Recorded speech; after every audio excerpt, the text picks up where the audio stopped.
ወይስ የዕለት ምግብ ማደሪያ በመክፈል? ይሄ ነው ጥያቄ። ግድ የለም ግን በፐርሰንት 40%፣ 50%፣ 60% የሚል በጆሮ የሽው የሚል ነገር አለና እንደዚያ ከሆነ እንዳትሞክሩት። ንግግር ቀድሜ ያሰማኋችሁ ይሄንን ነገር እኔ ብናገረው ልትሉኝ የምትችሉትን ነገር ስለማውቀው ነው። ምክንያቱም እንዲህ አይነት እውነታ ለማውጣት ሲሞከር የሚባለው ነገር ለማሸማቀቅ ተልዕኮ አለህ ምናምን ነው የሚባለው እና በመጀመሪያ ደረጃ የራሴን ሃይማኖት ልንገራችሁ። እኔ የኦርቶዶክስ ተዋህዶ እምነት አንቱ ቅንዝረኛ ጳጳስ እያለች እኮ የተሳደበችው ኦርቶዶክሳዊ አማኝ ናት። ማርያም ቤዛዊተ ኩሉ ዓለም አይደለችም ብለው ስላሉ ብፁዕነታቸው ማለት ነው። እና ስለሚሳደቡ አስቀድሞ እንዳትሳደቡ ተረጋግታችሁ ስሙ አለ። ይሄ ልጅ የሚናገረውን ስሙት። ኦርቶዶክሳዊ ነው። ትላንት ዛፉ ላይ ምስሏ ተገለጸ፣ ዛሬ ደግሞ ጸበሏ ፈለቀ። ቀጣዩ እርምጃ ምንድን ነው? እዚህ ቦታ ላይ ቆይ ጸበሉ ፈለቀ የተባለበት ድራማ ቆላ ድባ ዛች ባለችዋ ትንሽ ከተማ ውስጥ ያለውን የመስመሩን ቧንቧ ቆረጡት አሉ። ቆረጡት። ቧንቧውን ሲቆርጡት የከተማውን እዛ ያለውን ቦታ በመንገድ ላይ የሚያልፈውን ቧንቧውን ቆረጡት አሉ። ሲቆርጡት ቧንቧው ላይ ፈስ ነው እንዴ? ይፈሳል። ቧንቧው ሲፈስ እመቤቴ ይሄው ጸበሉን አፈለቀችው ወዲያውኑ ብለው ከመንግስት ጋር ግብግብ የገጠሙ ሰዎች ናቸው። የኔ ቤት ውድ ነው። የኔ ህይወት የመጨረሻው ውድ የውዶች ውድ ነው። የማላስነካው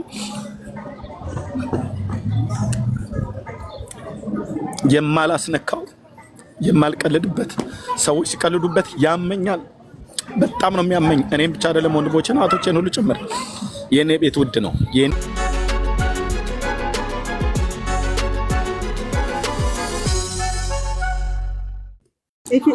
ወንድምነት የዛሬው አርዕስታችን እኮ ባይዞ ይሄ ነበር እና ይሄ የደረቀው የእንጨቱ የግንዱ ፓርት ማለት ነው። ይሄ በጥቁር ሆኖ የሚታየው እንግዲህ ኪዳነ ምሕረት የተባለችው የደረቀው የእንጨቱ ፓርት ነው፣ የግንዱ ፓርት ማለት ነው።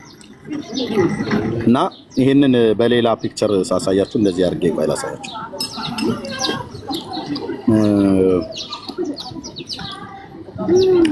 ቆይ ይሄንን ከመብራቱ ያሳያችኋለሁ፣ ሌላ ፒክቸር አዙሬ ማለት ነው። ምንድነው ግን አንደኛ በጣም ፖለቲካ ሁሉ አለበት። ገንዘብን ሜክ ለማድረግ እንደሆነ እነ ብፁዕ አቡነ ማናቸው ኤልያስ ናቸው። ኤልሳ ነው ብፁዕ አቡነ ማናቸው የጠቅላይ ቤተ ክህነቱ ጸሐፊ የነበሩት ቀድሞ ጴጥሮስ ማናቸው የባህር ዳሩ ሀገር አብርሃም ልክ ስራ አስኪያጅ ናቸው። ስራ አስኪያጁ ብፁዕ ስራ አስኪያጁ ናቸው።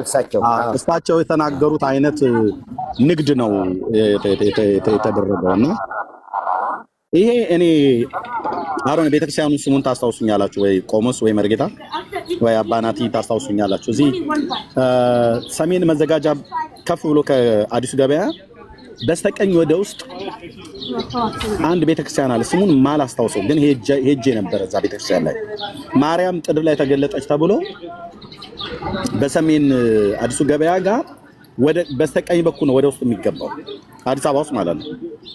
ልክ እንደዚሁ ነው ቤተክርስቲያን ስሙን ነው ያላስታውስኩት። ቀጨኔ መድኃኔዓለም አይደለም። ነው ቀጨኔ መድኃኔዓለም አይደለም። ቀጨኔ መድኃኔዓለም አዲሱ ገበያ ጋር አይደርስም። እግዚአብሔር አብ ነው እዩ ነው እግዚአብሔር አብ ነው ወይ ሩፋኤል ነው ብቻ ሩፋኤል መሰለኝ። ሩፋኤል ነው። አዎ ዲያቆን አሸናፊ ከታጨቀ አሸናፊ ዘማሪ አሸናፊ ያውቀዋል። ሩፋኤል ማለት ነው። እዛ ማርያም ተገለጠች ተብሎ እኔ ራሱ ባካል ሄጃለሁ። ሲሄድ ግን ትልቅ ጥድ ነው። ጥዱ ላይ ይሄ መነኮሳት የሚይዙት መቁጠሪያ በሱ በመስማር ምናምን ነገር መተውት የማርያም ፒክቸር የሚመስል ልጇን ያቀፈች የሚመስል ነገር እዛ ጋር ተደርጓል። እግዚአብሔር አብም ሩፋኤልም በቃ እዛ ማለት ነው። እዛ እኔ አይቻለሁኝ ባይኔ እንደዚህ ማለት ነው። ሲሄድ ግን ዛፉ ላይ ያኔ እንደውም በጌታ አልነበርኩኝም እና ሲሄድ ዛፉ ላይ በመቁጠሪያው መነኮሳቱ የሚይዙት መቁጠሪያ በሱ አያይዘውት ላው ላይ በመስማር መተውበት የማርያምን ስዕል በሚመስል ነገር ቀርጸው ላው ላይ አስቀምጠውታና ስንሄድ እቺው እመቤታችን የታለች ቢየሰል እቺው አሉ። ዛፍ ላይ ቅርፊቱ በሚደርቅ ሰዓት ላይ የሚያሳየውን አይነት ነገር አሁን መብራት ሲያበሩበት ይኸው እንደዚህ ከርቀት ስታዩት ማርደል ኪዳነ ምሕረት የምትመስለው ማለት ነው። ያ ወላሂ ብሎ እንዳለው አይነት ሰው ወላሂ ማርያም በደመና ላይ ታየችን ብሎ እንዳለው እና ይሄ በጣም ገንዘብ ሜክ ለማድረግ ተሆን ተብሎ አይ ቲንክ አንዳንዱም ፌስቡክ ላይ የጻፉ ራሳቸው ኦርቶዶክሳውያኑ ከብልጽግና ፓርቲ ጋራ የተጠማመዱ በተለይ እዚህ ሞዓ ተዋህዶ የሚባለው ክንፍ በጣም አክራሪ የሆነ ክንፍ አለ። እንደ አልቃይዳ አይነት ነገር የሚቃጣው ማለት ነው። ግን በኦርቶዶክስ ተዋህዶ ውስጥ ነው ያለው። እንደ አልቃይዳ የሚያደርገው አለ። እነሱ ሜክ ያደረጉት ነገር ነው ተብሎ በፌስቡክ ላይ በደንብ ተጽፎበታልና በዚህ ጉዳይ ላይ እየተነጋገርን ያለ ነው። ወንድም ነቀጥል ነው ጋጫጫታ ስላለ ይሄ ነበር የዛሬው አርዕስት። እንትናም ተመስገንም በዚህ ጉዳይ ነው ገብቶ ማኖ ሲነካ የነበረው። ቴንክ ዩ ቀጥሎ እንደምናል።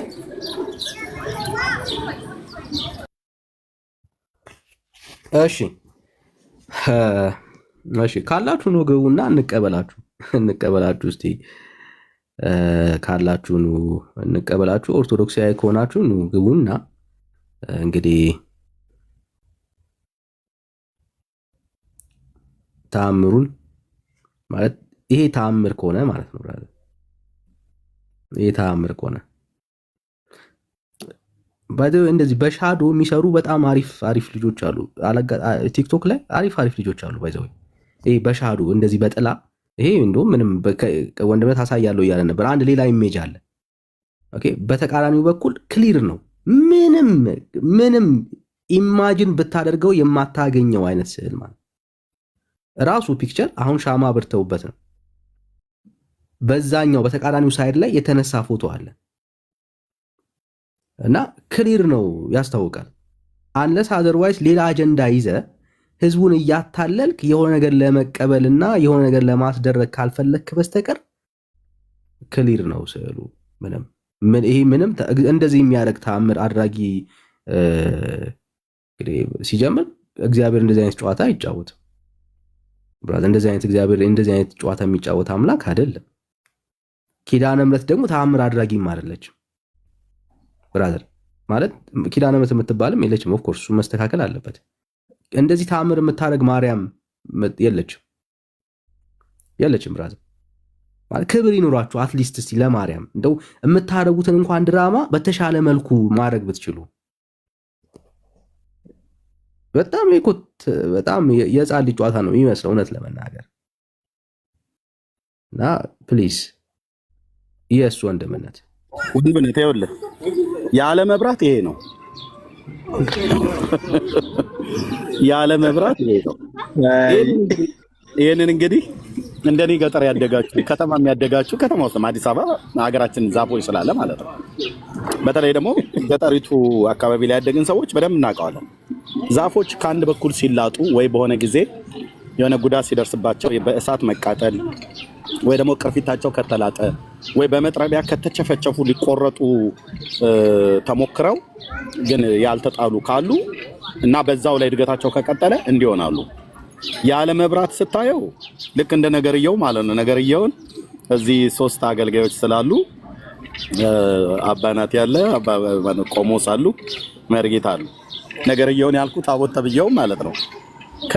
በሱቲ ስታየው 40 ክንድ ራቁ ይባላል። ራሳቸው ግን ሲደብራቸው አውጥተው ያረቄ መንጠጫ ያደርጉታል፣ ሲያሻቸው ህዝብ ያሰግዱለታል። ስለዚህ ከሱቲና ከሱቲ ውጪ ነው የምታየው ማለት ነው። ይሄንንም ከመብራት ውጪ ስታየው እህል ቆንጅዬ ቆላ ድባ ላይ ያለ የሀገራችን ቆንጅዬ ዛፍ ነው። አሁን እዚህ ጋር ኪዳነ ምሕረት ትታያለች ወይ? አትታይም ብለህ ስትል በደላችን እኮ ነው፣ ኃጢአትህ ነው እኮ ኤርሚያስ አላሳያለው። ኃጢአትህ ዓይንህን አሳወረህና በኃጢአት ውስጥ ስላለ በለው ይላሉ ማለት ነው። አታምታታም ስል ብራዘር የምን ኃጢአት እናተ አሁን እዚህ ጋር ማርያም ኪዳነ ምሕረት የምትባል ትታያለች? አትታይም።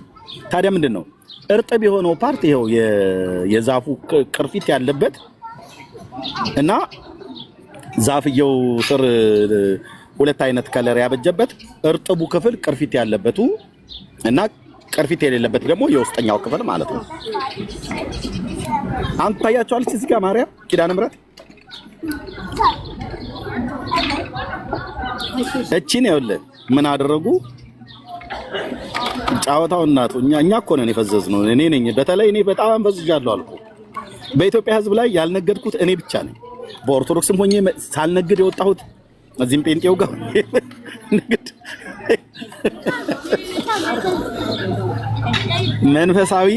መንፈሳዊ ንግድ የማይገባው ሰው ማለት ኤርሚያስ ነው። እናንተ የፈዘዝከውን ታዲያ ሌላው የቆረጠምበት ወይ ኮነ ይብሉ። ግን ብራዘር ይሄንን ራቅ አድርገህ መብራት አብርተህ ይኸው በመብራት ስታያት ወይ እመቤቴ ይሉሃል። እኔ ያለ መብራት አሳይሃለሁ። ያለ መብራት እችት የታለች እዚህ ጋር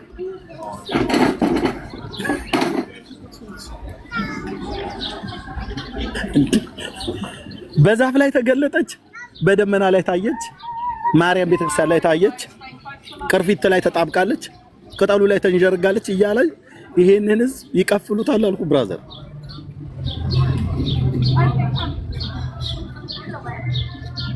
የታለች ኪዳነ ምሕረት ብላችሁ ምትሉ ደግሞ ሲጀምር ኪዳነ ምሕረት ምትባላለች እንዴ?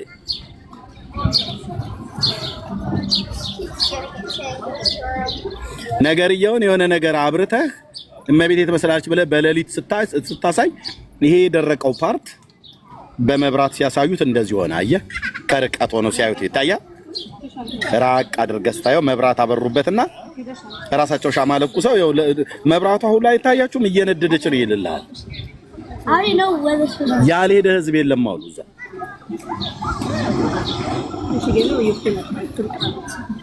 እና ከቦታው ላይ ደግሞ ብር እየተጣለበት ነው ዛፉ ስር። ቆይማ አንተዬ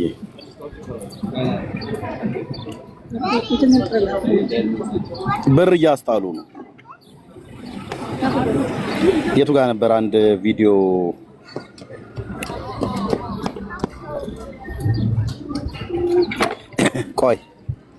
ቆይማ ይሄን ልጅ እንዴት አድርጌ ላሳያችሁ።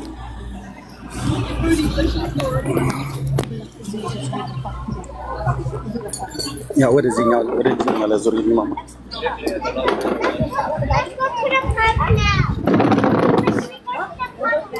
guys don't rush, okay? Yeah.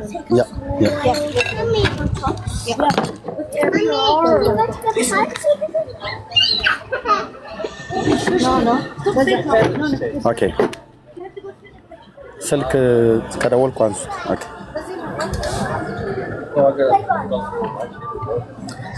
እሺ፣ እስቲ ይሄን ልጅ ስሙት። ቆይማ ያለበት ቦታ ትንሽ ጥሩ አይደለም፣ ግን ስሙት እስቲ።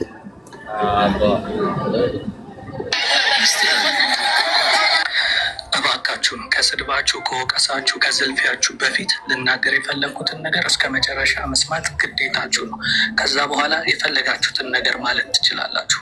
አሁንም ማነሳው ኢሹ በጣም ሴንሲቲቭ ከመሆኑ የተነሳ ሰዎች እንዲህ አይነት ጉዳይን በጆሮአቸው መስማት የማይፈልጉም። ስትቃወሙ ዝም ብለው ብቻ በደመ ነፍስና በጭፍን እርገጠው ፍለጠው አይነት ነገር ነው ውሳኔያቸው የሚሆነው እና ትላንትና ቆላ ደባ ላይ ሆነ ስለተባለው ጉዳይ ላወራ ነው። ስለዚህ ጉዳዩ ምን እንደሆነ ሳትሰሙኝ ገና ስድባችሁን እንዳትጀምሩ። ምክንያቱም ይሄን አይነት ነገር ስለማቅ ነው ምን እንደሚባል እና በመጀመሪያ ደረጃ ብፁዕ አባታችን የተናገሩትን ንግግር ላሰማችሁና እኔ ደግሞ ቀጥላለሁ። ይህንን ቪዲዮ ተመልከቱ። አሁን ገበያው ቤተክርስቲያኒቱ ላይ እየደራ ከፍም እያለ ነው። እንደውም ፐርሰንት አለበት እና ሊቀ ሊቃውንትን እዚህ የጠየቅኩኝ ዛሬ እየጠራን ነው እንደዚህ ሲሉኝ ፐርሰንት በሚለው ህጋችሁ ነው ወይስ የዕለት ምግብ ማደሪያ በመክፈል? ይሄ ነው ጥያቄ። ግድ የለም ግን በፐርሰንት 40%፣ 50%፣ 60% የሚል በጆሮ የሽጉ የሚል ነገር አለና እንደዚያ ከሆነ እንዳትሞክሩት። የእሳቸውን ንግግር ቀድሜ ያሰማኋችሁ ይሄንን ነገር እኔ ብናገረው ልትሉኝ የምትችሉትን ነገር ስለማውቀው ነው። ምክንያቱም እንዲህ አይነት እውነታ ለማውጣት ሲሞከር የሚባለው ነገር ለማሸማቀቅ ተልዕኮ አለህ ምናምን ነው የሚባለው እና በመጀመሪያ ደረጃ የራሴን ሃይማኖት ልንገራችሁ። እኔ የኦርቶዶክስ ተዋህዶ እምነት ተከታይ ነኝ።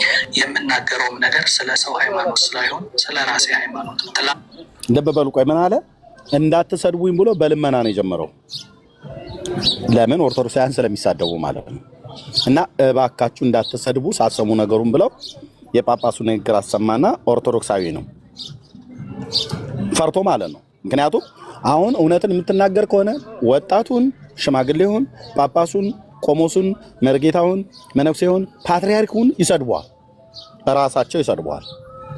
እያየንም ነው። ምእመኑ ሙልጭ አድርጎ የሚሰድበው አንቱ ቅንዝረኛ ጳጳስ እያለች እኮ የተሳደበችው ኦርቶዶክሳዊ አማኝ ናት። ማርያም ቤዛዊተ ኩሉ ዓለም አይደለችም ብለው ስላሉ ብፁዕነታቸው ማለት ነው። እና ስለሚሳደቡ አስቀድሞ እንዳትሳደቡ ተረጋግታችሁ ስሙ አለ። ይሄ ልጅ የሚናገረውን ስሙት። ኦርቶዶክሳዊ ነው። የብፁዕ አቡነ አብርሃምን ንግግር ተናገሩና ንግዱ ደርቷል። እውነት ለመናገር ንግዱ ደርቷል። ከኔ የበለጠ እዚህ 3 የቤተክርስቲያኒቱ በደንብ ቤተክርስቲያኒቱን የሚያውቁ አገልጋዮች አሉ። አባናት ያለ ቆሞስ አሉ፣ መርጌታ አሉ። ኦኬ ንግዱ ደርቷል እዛ ቤት። ቀጥሎ ስሙ አሁን ይሄ እዚህ ቆላ ድባ ላይ ሆነውን ብሎ የሚለውን ልጁ የሚናገረውን በመረጃ እና የቅድስት ኪዳነ ምሕረት ምስል በዛፍ ላይ ታየ ተብሎ በቃ ሚዲያው ሁሉ የሚያወራው ስለዚህ ምስል ነው። እና ይህንን ምስል ሁሉም ሰው እውነት ነው ብሎ ከማመኑ የተነሳ በዛሬው ዕለት ከተለያየ አቅጣጫ ስፍራው ጠጠር መጣያ እስኪያልጣ ድረስ ሞልቶ ነበር። አሁን ላይ ቤተክርስቲያን ትልቅ የመነገጃ ቦታ ሆናለች ያሉትን ንግግር አሁን ከዚህ ጋር ላገጣጠመላችሁ ነው። ይሄ ተግባር ሆን ተብሎ የተወሰኑ አካላቶች ይሄንን አይነት ነገር ፈጥረው ነው። በነገራችን ላይ ዛፍ እኮ በተፈጥሮ የተለያየ አይነት ቅርጽ ያለው ዛፍ አለ እና ይሄ ዛፍ ምናልባት በቀን ላይ ብታዩት እንደዚህ አይነት ምስል አያሳይም። አሁን ምሽት ላይ የሆነ ሻማ ምናምን በርቶ ስትመለከቱት እንደተባለው የቅድስት ኪዳነ ምሕረትን አይነት ምስል ሊታይበት ይችላል። በቃ የሆነ የሚመስል ነገር ለምሳሌ ጨለማ ቦታ ላይ እኮ የሆነ ሻማ ነገርን ብታበሩ ዛፉም ቅጠሉ ራሱ ግርግዳ ላይ የሆነ አይነት ቅርጽ ሊሰራላችሁ ይችላል። ቅድስት ኪዳነ ምሕረት ሰማይ ላይ ታየች ቢባል እንኳን ምናልባት ያ ነገር ሊያሳምን ይችላል። ምክንያቱም ፈጣሪም ሆነ እንደዚህ መላእክትም ሆነ ቅዱሳን ለተወሰነ ሰዓት ተገልጸው ከዛ ሊሰወሩ ይችላል። ያ ደግሞ ሰማይ ላይ ያም ደግሞ ምንም አይነት የሰው ንክኪ የሌለበት ነገር ስለሆነ ነው። ሰማይ ላይ መስራት አይቻልም፣ ወይም ደግሞ እናንተ በእጃችሁ ልትቀይሩት የምትችሉት ነገር አይፈጠርም። ስለዚህ ሰማይ ላይ ታይታ እንደ ተአምር ቢወራ ያ ሊያስኬድ ይችላል። ነገር ግን ዛፍ ላይ እንዲህ አይነት ተአምር ታየ ብሎ መናገር ማለት ግን ትልቅ የንግድ ሲስተም እንደሆነ ልነግራችሁ ፈልጋለሁ። ይሄንን ለምን አልክ እንዳትሉኝ በመጀመሪያ ደረጃ አሁን ታየ የተባለውን ዛፍ ቀረብ አድርጌ በደንብ ግልጽ በሆነ መንገድ ዛፉን ላሳያችሁ። ተመልከቱት። ቀረብ አድርጎ ሶሪ ማስታወቂያ ገብቶ ነበር።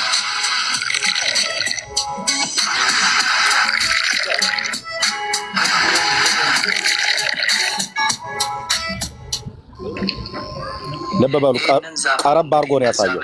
ያሰሩበትና የዚህ ሲስተም ዋነኛ መንስኤው ምን እንደሆነ ታውቃላችሁ? የተወሰኑ አካላቶች ስማርት በሆነ ወይ የንግድ ሲስተም ነው የፈጠሩት። ህዝቡ በጭፍን ዝም ብሎ እንደሚነዳ ያውቁታል። በተለይ ሃይማኖታዊ ጉዳይ ላይ ይሄ ጉዳይ ካልኩት ነገር ጋር ምን ያህል እንደሚዛመድ አሁን በደንብ ላስረዳችሁ። ይህ መረጃ ከተሰራጨ በኋላ ትላንት ማታ ላይ ከሁሉም የሀገሪቷ ክፍል ህዝቡ ይሄንን ተአምር ለመመልከት እዚህ ቦታ ጋር እንደምታዩት ነው። ጠጠር መጣያ የሚባል ነገር አልነበረም። አያችሁ፣ ይሄ ሰፋ ያለ የሎጂስቲክ ትስስሮች አሉት።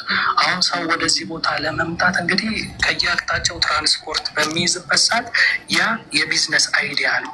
ወደዚህ ተአምራዊ ቦታ ለመሄድ የምትፈልጉ ምናምን ቢባል ሰው በሙሉ መሳፈር ይጀምራል። እና አይታችሁ ከሆነ የጉዞ ማህበራት ነን ብለው በየሳምንቱ እዚህ ገዳም እንወስዳለን በሚል በዛ ስንትና ስንት ብር የሚበሉ ሰዎች አሉ። በቃ ሰው የሆነ ነገርን ሲያይ እንዴት ምናምን የሚል ነገር አይጠይቅም። ለዛውም በዚህ ዘመን አሁን ያለንበት ዘመን የሆነ ነገር ስትሰሙ እንዴት ምናምን ብላችሁ መጠየቅ አለባችሁ። ነገር ግን ሃይማኖታዊ ጉዳይ በሚሆንበት ሰዓት ግን እንዲህ አይነት ነገር መጠየቅ ያስፈራል። ምክንያቱም ትችቱን ስለምንፈራ። ለዛም ነው በመግቢያ ላይ ትችታችሁ በፊት ልናገር የምፈልገውን ስሙኝ ያልኩት። አሁን ራሱ ሳይሰማኝ ማት ሰው እየሰደበኝ እንደሆነ አውቀዋለሁ። ይሄ የቢዝነስ እርዳታ ነው ያልኩበት ምክንያት ደግሞ ሌላኛውን ምሳሌ ልስጣችሁ።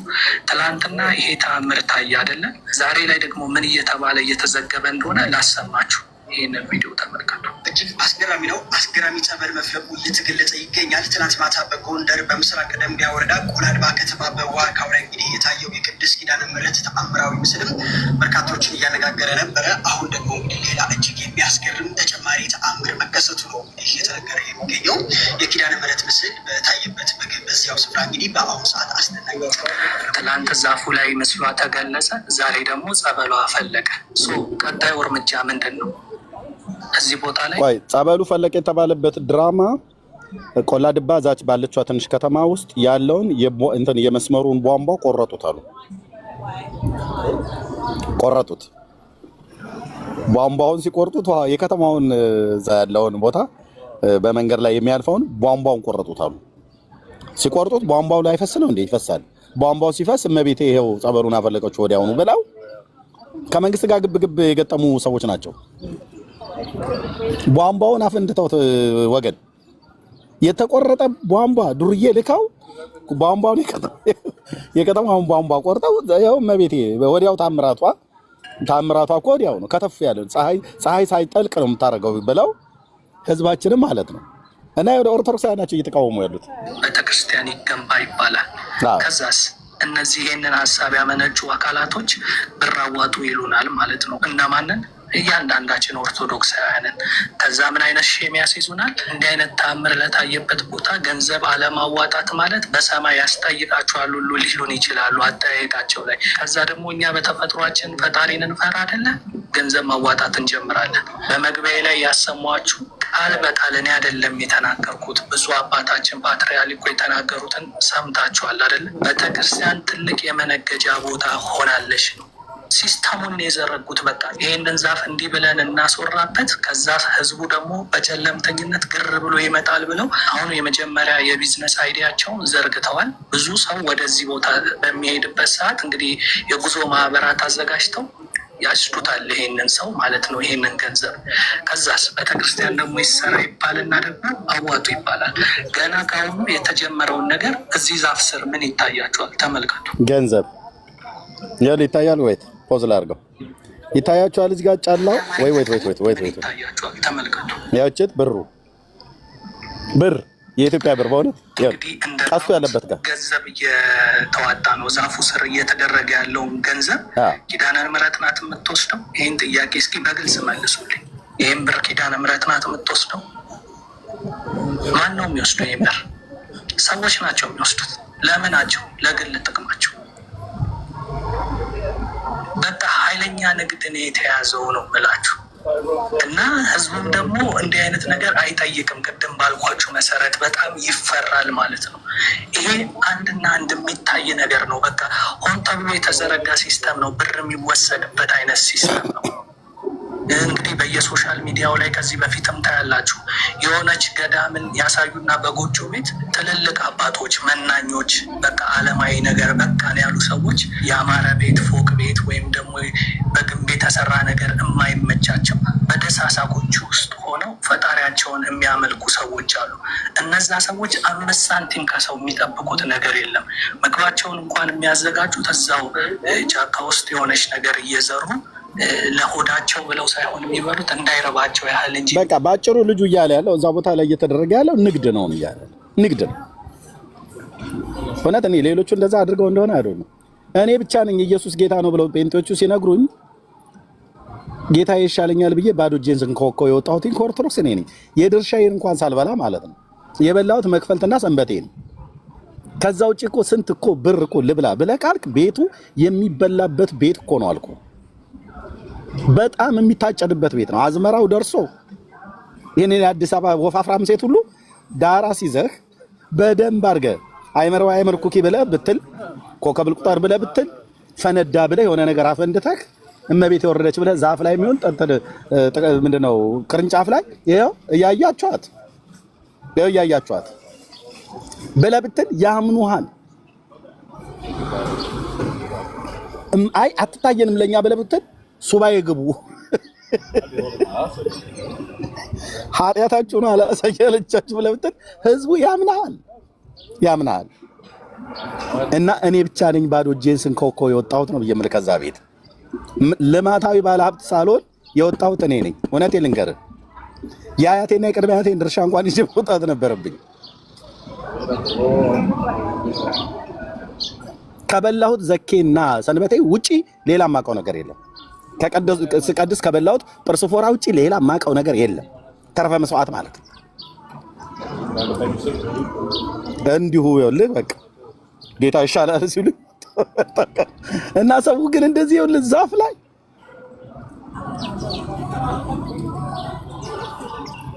ዛፍ ላይ እመቤት የተገለጠች ብሎ ደረቅ ዛፍ አሳይቶ ሚሊዮን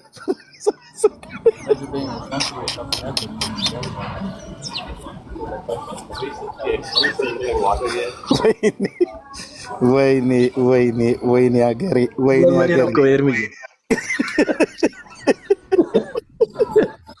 ሆሳዕናም እንደዚህ ተደርጓል። መቼ ነው 2000 አካባቢ ሆሳዕናም እንደዚሁ ዛፍ ላይ ተገኘ ተብሎ ስዕሏን አየን ብለው ከዚህ ከአዲስ አበባ ከተለያየ ሀገር ተሰብስቦ ሄዶ ምንም እኮ የለም እንድልክ እንደዛው ማለት ነው። ቅርፊቱን ማለት ነው። ሆሳዕና ሳይሆን እንትን ነው ምንድነው እርሱ ወላይታ ውስጥ ይመስለኛል ባቆሙ።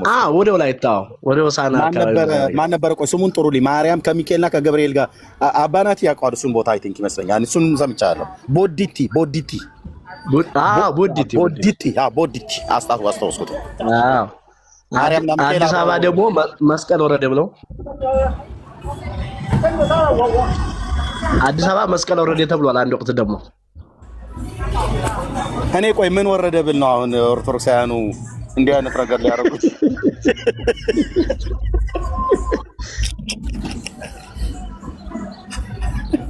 ዳንዬ እኔ ግን እርምያ አንድ ግራ ገብቶኛል። ይሄን ዛፍ ሊቆርጡት ነው? ምን ሊያረጉት ነው? አሁን ይሄን ዛፍ ምን ሊያረጉት ነው? ገበ ከመንግስት ጋር ግብ ላይ ናቸው አሉ። ገና በዚህ ጉዳይ ታንክ ሁሉ ሊተኮስ ይችላል፣ ድሮን ሁሉ ሊጣል ይችላል። አናስቆርጥ። ኮሪደር ምን ልማት ነው እኮ ቦታው የተፈለገ ነው። ለልማት ተፈልጎ ነበር ይባላል። መንገዱ ነው መንገድ ላይ ስለሆነ መንገድ መንግስት ሊያነሳው ማለት ነው። አሁን በዚህ ዛፍ ጉዳይ ትውልድ ይገዳደላል። ቤተክርስቲያኒቱ ገብታ እኔ አላቅም ብላ ካላለች በስተቀር ማለት ነው። ቧንቧ ቆርጦ ጸበል ፈነዳ ብሎ ሲል የከተማይቱ ውሃ ተቋርጦ አንተ አትነቁም እንዴ?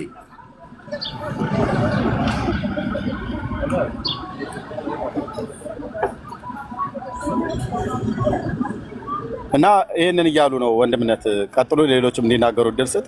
ቀጥል። እኔ ጋር ጫጫታ አለ በጣም ፕሊስ።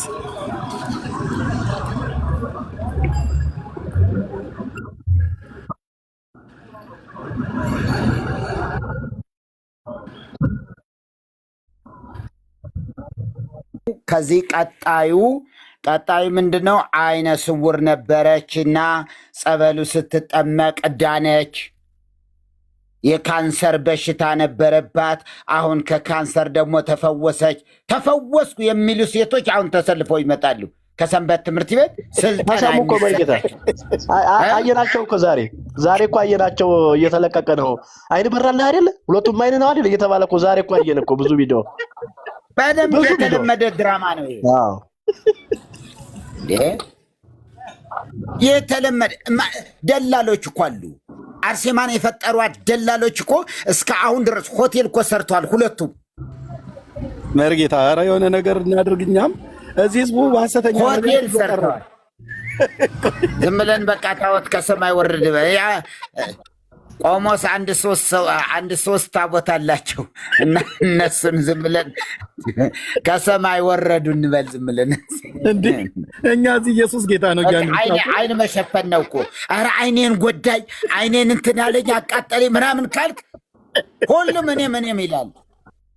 በ84 ዓመተ ምህረት አምሃ ኢየሱስ ጎንደር ሲያስተምር የዛን ጊዜ ጦርነት የተከፈተ ጊዜ ምን ተባለ? በቴሌቪዥን በኢትዮጵያ ቴሌቪዥን ነው እኮ በኢትዮጵያ ቴሌቪዥን አረገ እያሉ ነው። ከዛ አንዲት ሟይ ምን አሉ? ያቺ ባንዲራቸውን እንደያዘች እዋቸው ይኸው ሄዱ ሲሉ ህዝቡ ሁሉ እንደዚህ ወደ ላይ ያያል። ከዛ እኔም አየኋቸው ይላል። አረጉ ተብሎ ዜና ተነገረና መስከረም 2 ላይ አዲስ አበባ አምሃ ኢየሱስ በቁጥጥር ስር ዋለ ተብሎ ዜና ተሰራ። ወደ ላይ አረጉ ተባለው እና ይሄ ቧንቧ መስፈርም የተለመደ ነው። ይኸው እዚህ ብስራተ ገብርኤል ታውቁታላችሁ። አቦ እናውቀዋለን በደምብ መርጌታ።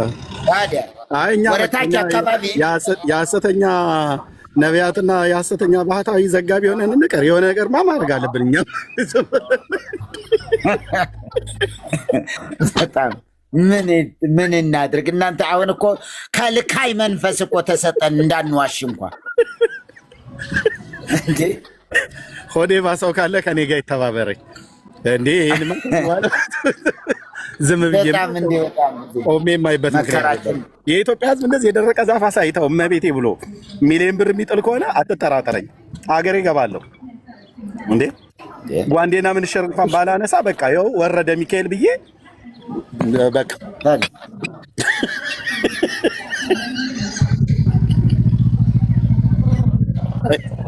ተአምረ ማርያም ላይ አለልህ አይደለም እንዴ? 395ኛ ተአምር ላይ አዎ 395ኛው ተአምር ላይ ማርያም በማርያም ላይ ደባል ሆና ውሰዱኝ ቅድስት ማርያም ላይ አስቀምጠዋት ማርያምን ግሸን ማርያም ቅድስት ማርያም ላይ አስገቧትና እየያለች አለቀሰች።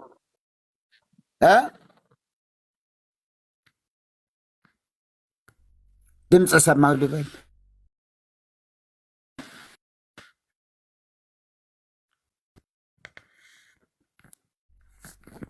ድምፅ ሰማሁ።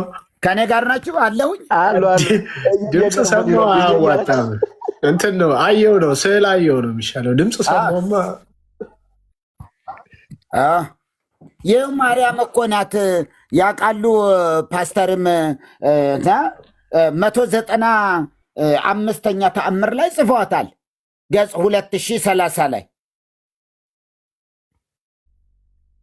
አያችሁ ምን ይላል? ልመና ክብሯ ለዘለዓለም በእውነት ይደርባቸውና ይላል ኤርምዬ። ይደርብን አይለው እኔ ይደርብን እንዳልል እንዲያው እንትን በሉልኝ። ይደርባቸውና አምላክን የወለደ በድንጋሌ ጋር በድንጋሌ ነፍስ የጸናች ክብርት እመቤታችን ያደረገችው ተአምር ይህ ነው። የኢትዮጵያ መንበረ ፓትርያርክ በምትሆን ቅድስተ ቅዱሳን ማርያም ቤተክርስቲያን እመቤታችን ታላቅ ተአምር እንዳደረገች ተነገረ። በዚያ ወራት የደብረ ከርቤ ግሸን ማርያም ታቦት ከሌቦች እጅ በተአምራት ከተገኘች በኋላ የኢትዮጵያ መንበረ ፓትርያርክ በቅድስተ ቅዱሳን ማርያም ቤተክርስቲያን ከታቦተ ማርያም ጋር በደባልነት ለ7 ወር ያህል ተቀምጣ ነበር። ማን? ማርያም ከማርያም ጋር፣ ታቦተ ማርያም ከታቦተ ማርያም ጋር በደባልነት ተቀምጣ ነበር። ለስንት? ለ7 ወር ያህል። ቁጥር 4 ላይ ይህችም ታቦት ለቅድስተ ቅዱሳን ማርያም ደብር ተቀምጣ ሳለች ከዕለታት በአንድ ቀን አምላክን የወለደች በድንጋሌ ሥጋ በድንጋሌ ነፍስ የጸናች ክብርት እመቤታችን በቤተ ክርስቲያኑ ጣራ በስተውስጥ በኩል ባለው ግድግዳውና በመስኮቱ መካከል በግልጽ ለሰው ሁሉ ታየች። ያለመንቀሳቀስ ያለመናገር ቀጥ ብላ ቆማ ሳለች ፊቷ እንደ ፀሐይ ያበራ ነበር። ቁጥር 5 በዚህ ጊዜ የአዲስ አበባና የአካባቢ ሕዝብ ሁሉ ወንዱም ሴቱም ሕፃናቱም ሽማግሌውም የእመቤታችንን የመልኳን ደምግባት ለማየት በዚያች ቤተ ክርስቲያን ቅጽር ግቢ ተሰበሰቡ። ቅጽረ ቤተ ክርስቲያኗም ከሕዝብ ብዛት የተነሳ ተጨናነቀች። ቁጥር 6 ላይ የመንግስት ወታደሮችም መጥተው የተሰበሰቡትን ሰዎች ከቅጽረ ቤተ ክርስቲያኑ በኃይል እየገፉ ሊያስወጧቸው ሞከሩ።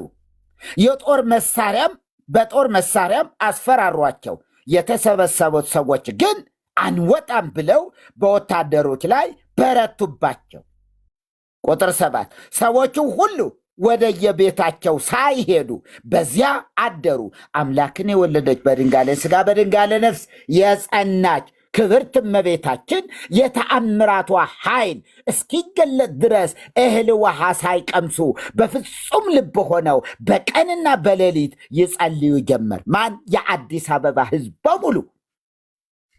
በዚያችም ጊዜ ታላቅ ብርሃን በራና በቤተ ክርስቲያኗ ውስጥ ብርሃኑ መላ። አምላክን የወለደ በድንጋሌ ሥጋ በድንጋሌ የጸናች ክብርት እመቤታችንም ስዕል በልጇ በኢየሱስ ክርስቶስ ኃይል ከሌቦቹ ከተረከባችሁኝ ስዕሏ ናት የምትናገረው። አሁን ላይ እንግዲህ 4 ኪሎ ቅድስት ማርያም የሚገርም ነው እኮ። ከተረከባችሁኝ፣ ከሌቦች እጅ ከተረከባችሁኝ፣ ከዋጃችሁኝ በኋላ ወደ አገሬ ውሰዱኝ፣ ወደ ግሸን። እኔን ከመመለስ ስለምን ትዘገያላችሁ? ደብረ ከሪበ ከምትባል በምቀመጥባት መንበሬስ ከዚያ ለማኖር ስለምን ቸላላችሁ? አሁንም ፈጥናችሁ ወደ ቀድሞ መኖሪያዬ መልሱኝ የሚል ቃል ወጣ ከስዕሉ።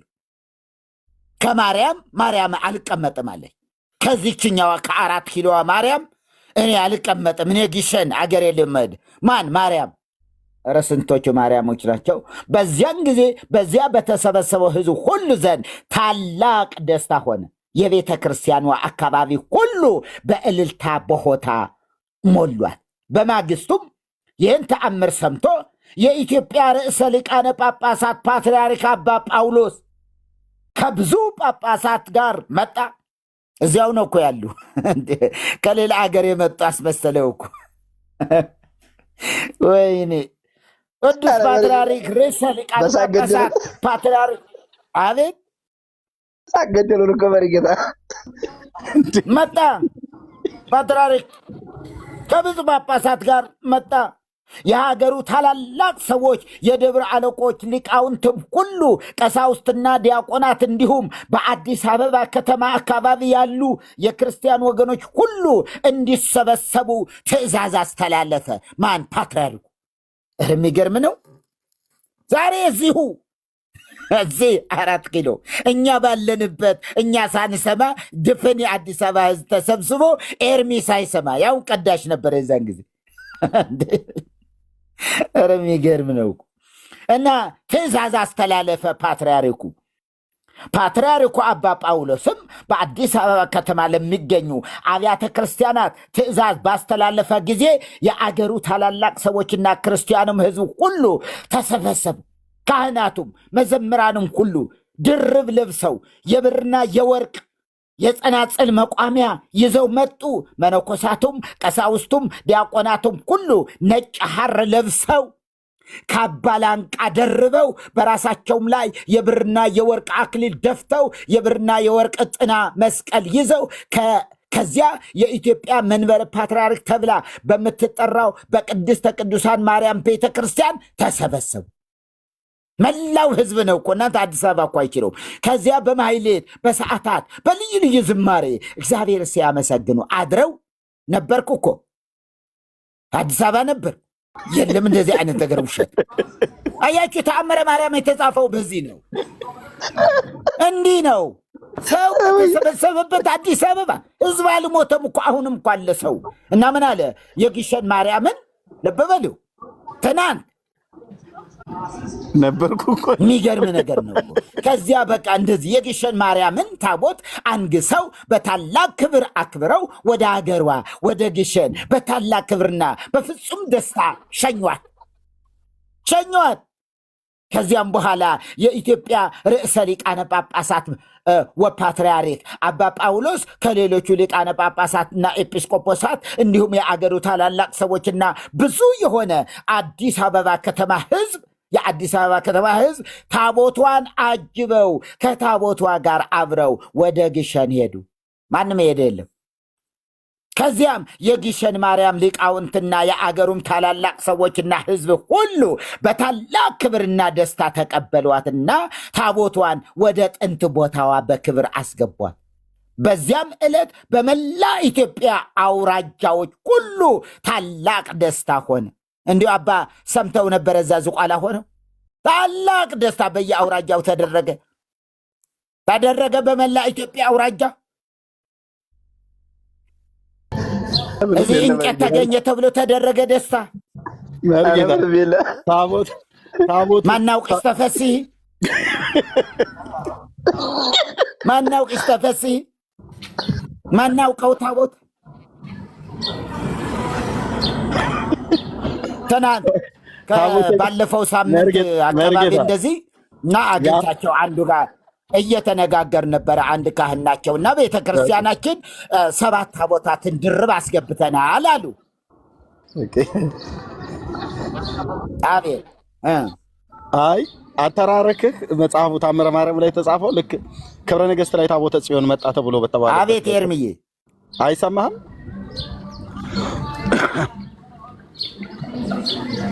ኔትወርክ ጥሩ አይደለም መርጌታ። አይ አተራረኩ ታቦተ ጽዮን ከእስራኤል ወደ ኢትዮጵያ መጣ ተብሎ የተባለበትን አይነት ነው የሚመስለው። ከዚህ ከአዲስ አበባ የማርያም ስዕል ከማርያም ቤተክርስቲያን አልቀመጥም ብላ ማርያም ከማርያም ጋር አልቀመጥም ብላ ውሰዱኝ ብላ ስትል እና ከእስራኤል ሀገር ታቦት ወደ ስታለቅስ ማለት ነው። ከእስራኤል ሀገር ታቦት ወደ ኢትዮጵያ መጣ ተብሎ በተባለበት ክብረ ነገሥት ላይ ሲተርክ ልክ እንደዚሁ አይነት አተራረክ ነው የሚተርኩት። ካህናቱ በዜማ ምናምን ነገር በማህሌት በጽናጽን በውዳሴ በስባሄ ምናምን ነገር ብለው ያሉትን እዛኛውም ላይ ምን ይላል? ታቦተ ጽዮንን ሲያነሷት ያው በስርቆት ማለት ነው ክብረ ነገሥት ላይ ሲያነሷት ግርማ ጋረዳት፣ አህዮች ጮሁ፣ ጎልማሶች ደነፉ፣ ሽማግሌዎች እንትናሉ፣ ውሾች ተፋጁ ምናምን ነገር ብሎ ይላል። እና በቃ የእመቤታችን ከምድሪቱ ላይ ስትነሳ ሰለሞን ልቦናው ተበጸበጸ ምን ሆኖብኝ ይሆን ብሎ ሲል እና ነገር ሁሉ ግራ ገብቶት ምናምን ነገር ብሎ ምን ውሾች ጮሁ፣ ውሾች ተፋጁ፣ አህዮች ጮሁ፣ ጎልማሶች ደነፉ ምናምን ነገር እያለ ማለት ውሸትን በቀይ በጥቁር ስክሪፕቶ ጽፋ ትውልድን ወደ ሲኦል እየከተተቻለች የኢትዮጵያ ኦርቶዶክስ ተዋሕዶ ቤተክርስቲያን ናት። የሌለ ውሸት አክሱም አሁን ቅድም መርጌታ ያለው አሁን ወደ ግሼን የተመለሰችው ከአዲስ አበባ ከ4 ኪሎ ወደ ግሼን የሄደችው የአክሱም ላይ ማርያም በስደት መጣች ተብሎ የተባለው እዚሁ ታምረ ማርያም ላይ ውጭ ስላለው ነው መጽሐፍ ዛሬ መግለጥ አልችልም። በዛው ክፍል ላይ ያነበብኩትኝ አክሱም ላይ ማርያም ሄዳ አክሱም ጽዮን በመጣይ ሰዓት ላይ ከታቦተ ጽዮን ጋር እንደተነጋገረች አንብበዋል አይደል መርጌታ? እሱን ክፍል ሰገደችላት እኮ ራሷ ታቦተ ጽዮን የተባለችው ታቦቷ ማርያም ለአማናዊቷ ሰገደችላት፣ ደግሞ አነጋገረቻት። ንግግሩንም ሰምተዋል አይደል? አንብበዋል እዛ ላይ። አዎ እውነት ነው። እኛ እኮ ወይ ሌላ አገር ኖሮ ሌላ አገር ላይ ብንሄድና ባንሰማ ጥሩ ነበር። እንዲህ አይነት ውሸት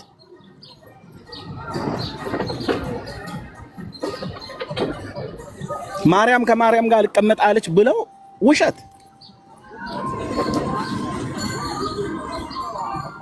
እኔ አንተ ህዝብ እስከ መቼ ድረስ ነው የሚነገድብህ? ግን በሃይማኖቴ አትምጡብኝ እያልክ ማንም ሲቀልድብህ ማለት ነው። ማንም ቆም ብላችሁ መርምሩ፣ ቆም ብላችሁ እዩ፣ ቆም ብላችሁ አስተውሉ።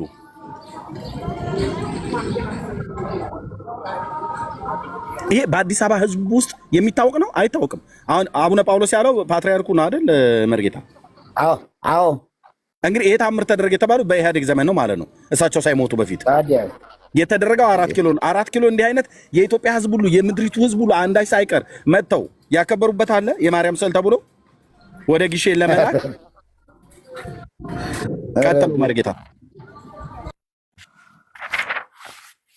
እና ይሄን አለ። ስለዚህ ከዚያም የግሸን ማርያም ሊቃውንትና የአገሩ ታላላቅ ሰዎችና ህዝብ ሁሉ በታላቅ ክብርና ደስታ ተቀበሏቸውና ታቦቷን ወደ ጥንት ቦታዋ በክብር አስገቧት። በዚህም ዕለት በመላ ኢትዮጵያ አውራጃዎች ሁሉ ታላቅ ደስታ ሆነ። ስለዚህም ሁሉ የኢትዮጵያን ፓትርያርክ አባ ጳውሎስን የእመቤታችንን ጽላት በቀናች ሃይማኖት ሆኖ አክብሮ ከቤተ መቅደሷ በማስገባቱ ከሁሉ ይልቅ አደነቁት። በከፍተኛ ክብርና በከፍተኛ ክብርም አከበሩት። ይህንንም ሁሉ ስራ ያስፈጸመ እግዚአብሔርን አመሰገን። አቡነ ጳውሎስ በመላ ኢትዮጵያ ተከበሩ እንዴ! ስማቸው ገነነ። ይሁዳ እያሉ ነበር፣ ይሁዳ እየተባሉ ነበር ሲሰደቡ የነበሩት። ታዲያስ መናፍቅ ይሁዳ ካቶሊክ መስቀል አደባባይ ላይ መስቀል ወጥተው ይሁዳ ትግሬ ምናምን ነገር እያሉ በብሔራቸው በቋንቋቸው እንደዚሁም በሃይማኖትም ኦርቶዶክሳዊ አይደሉም፣ ካቶሊካዊ ናቸው፣ ጴንጤ ናቸው ተብለው ይሁዳ እየተባሉ ሲሰደቡ እኔ እዛው ነበርኩኝ እንኳን ሊከበሩ። ታዲያ እንኳን ሞቱ እየተባለ በሞቱ ጊዜ እንኳን ሞቱ እየተባለ እና እንግዲህ እች ታቦት ወደኋላ ምዕራፍ ላይ አየ በቃ ተከበሩ ብሎ እሱን ጨረሰና ተአምር 394 ላይ ግሸን ማርያም የምትባል በእመቤታችን ስም የታነጸች በኢትዮጵያ አለ በኢትዮጵያ አንዲት ቤተ ክርስቲያን ነበረች። ይህችን ቤተ ክርስቲያን የታነጸችው የኢትዮጵያዊ ንጉሥ ዳዊት ጌታ ኢየሱስ ክርስቶስ የተሰቀለበት ግማደ መስቀሉን ከኢየሩሳሌም አስመጥቶ ካሳረፈበት ከፍተኛ ተራራ ላይ ነበር። ስለዚህ ይህች ቦታ በክብር የአክሱም ጽዮን ሁለተኛዋ ተባለች። ከዕለታት በአንደኛው ቀን መንፈቀ ሌሊት በሆነ ጊዜ አምላክን የወለደ በድንጋሌ ሥጋ በድንጋሌ ነፍስ የጸናች የክብርት እመቤታችን ስም የተሰራች ወደዛች ቤተ ክርስቲያን ሌቦች መጡ። እሺ ከቤተ ክርስቲያኒቱም በደረሱ ጊዜ የቤተ ክርስቲያኑን በር ሰብረው ከገቡ በኋላ የእመቤታችንን የጽዮን ማርያምን ጽላት ሰርቀው ወሰዱ። ይህችን የእግዚአብሔር የሕጉን ታቦት ለ8 ሚሊዮን ብር ተንባላት ይሸጧት ዘንድ ተስማምተው ነበርና ከዚያም በኋላ ይህችን ታቦት በሳጥን አስገብተው ከቆለፉ በኋላ በግመል ጭነው ከተንባላቱ ጋር ከተቃጠሩበት ከአሰብ የባህር ወደብ ደረሱ። የተንባላቱም ከሩቅ ከመርከብ መጥተው ከባህር ወደብ ደርሰው የብስ ከረገጡ በኋላ በመሪ እየተመሩ ከሌቦቹ ወደ ተቃጠሩበት ቦታ ሄዱ። ነገር ግን እኒያ ተንባላት ሌቦች ማለት ነው። ተንባላት ጽላቱን በተሸከሙ ጊዜ በእነዚያ ሌቦች ትከሻ ብርሃኑ ሲንቦገቦግ በሩቅ አይተው ይህ በሰዎች ትከሻ ላይ ሲበራ የምናየው ምንድን ነው? እሱ ዓይንን ያንጸባርቃልና እያሉ ጮኹ። ሌቦቹ ተሸክመውት ሌላ በሩቅ ሆኖ ማየት አቃታቸው፣ ማየት ተሳናቸው። አይ ደብተራ ተረት ይህች ናት እንግዲህ ከዚያ ተይዛ በ8 ሚሊዮን ብር የተሸጠችው ናት ቅድስት ማርያም ላይ የገባች። ከዚያ በኋላ ወደ ቦታ የውሰዱኝ ብላ ደግሞ እየየ ማን ማርያም እች ምን ሆነባት? ማርያም ከማርያም ጋር ተጣሉ። አያቸው እዚህ ቂርቆስ የሚባል ቤተክርስቲያን አለ። ኤርሚም ሌሎቻችሁ ታውቁታላችሁ። ቂርቆስና ያሬድ አብረው ነበረ የሚያድሩ። ድድ መስጫ የሚባል አካባቢ አለ።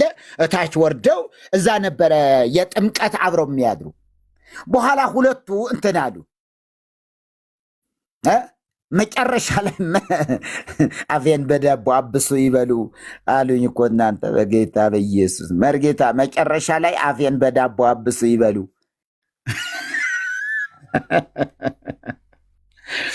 ወይ ጉድ! እና ከዚያ ሁለቱ ቀሳውስት እንትን አሉ። አንድ ዓመት ገቢ በሙሉ ለቂርቆስ ይሆናል፣ ቀጣዩ ዓመት ደግሞ ለያሬድ ነው የሚሆነው። ከዛ ምን ተባባሉ? ለምን ለየብቻችን አናድርገውም? ያሬድም ለብቻው ይሁን፣ ቂርቆስም ለብቻ ይሁን። ከዛ ምን ሆነ? ተጋጩ። ያሬድ ምን አለ? እኔ ከሕፃን ጋር አብሬ አላድርም አለ በራእይ። ኧረ የሚገርም! ኧረ ተው ተባለ። እኔ አልፈልግም መርጌታ፣ በቃ ቤቱን ልዘጋው ነው።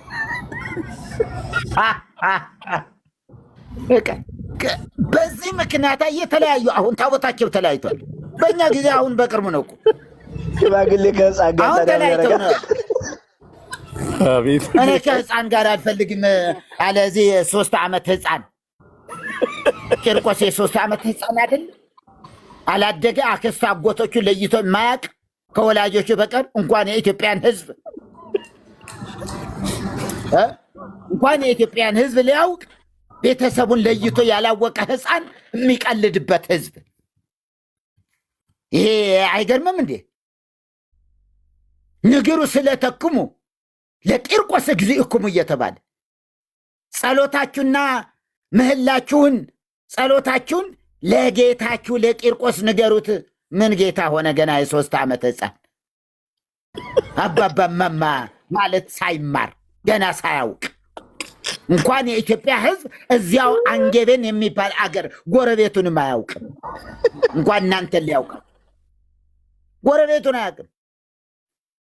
የት ሀገር ነህ ቢሉት እኔ ምን አውቃለሁ ነው የሚላቸው። ምንስ ይባላል እንዴ? ይጠየቃል እንዴ? የ3 ዓመት ህፃን አሁን አገሩ የት ነው ቢባል ኢትዮጵያ ሲባል ሰምቶ አያውቅም። እንኳን የኢትዮጵያ ሕዝብ ቃሉንም አያውቅም። እናንተ የ3 ዓመት ህፃን እኮ እየገዛን ነው። መሪጌታ አቤት አቡነ መራ ምንድን ነው ያሉት? ትልቅ ሰው ጥራ ያሉት። ታዲያስ ስለ ህፃኑ ቂርቆስ አላቸው ለማኙ የሚለምነው ሰው ስለ ህፃኑ ከመኪና ወርደው ልክ ሲገቡ እሳቸው ነበረ በየወሩ የሚያስተምሩ በየ15 ቀኑ እሳቸው ናቸው የሚሰብኩና መጥተው ከመኪና ወረዱና ሲሄዱ እዛ ስለ ህፃኑ ቂርቆስ አላቸው። እዛ መቋሚያቸውን ሄደዛ ትልቅ ሰው ጥራ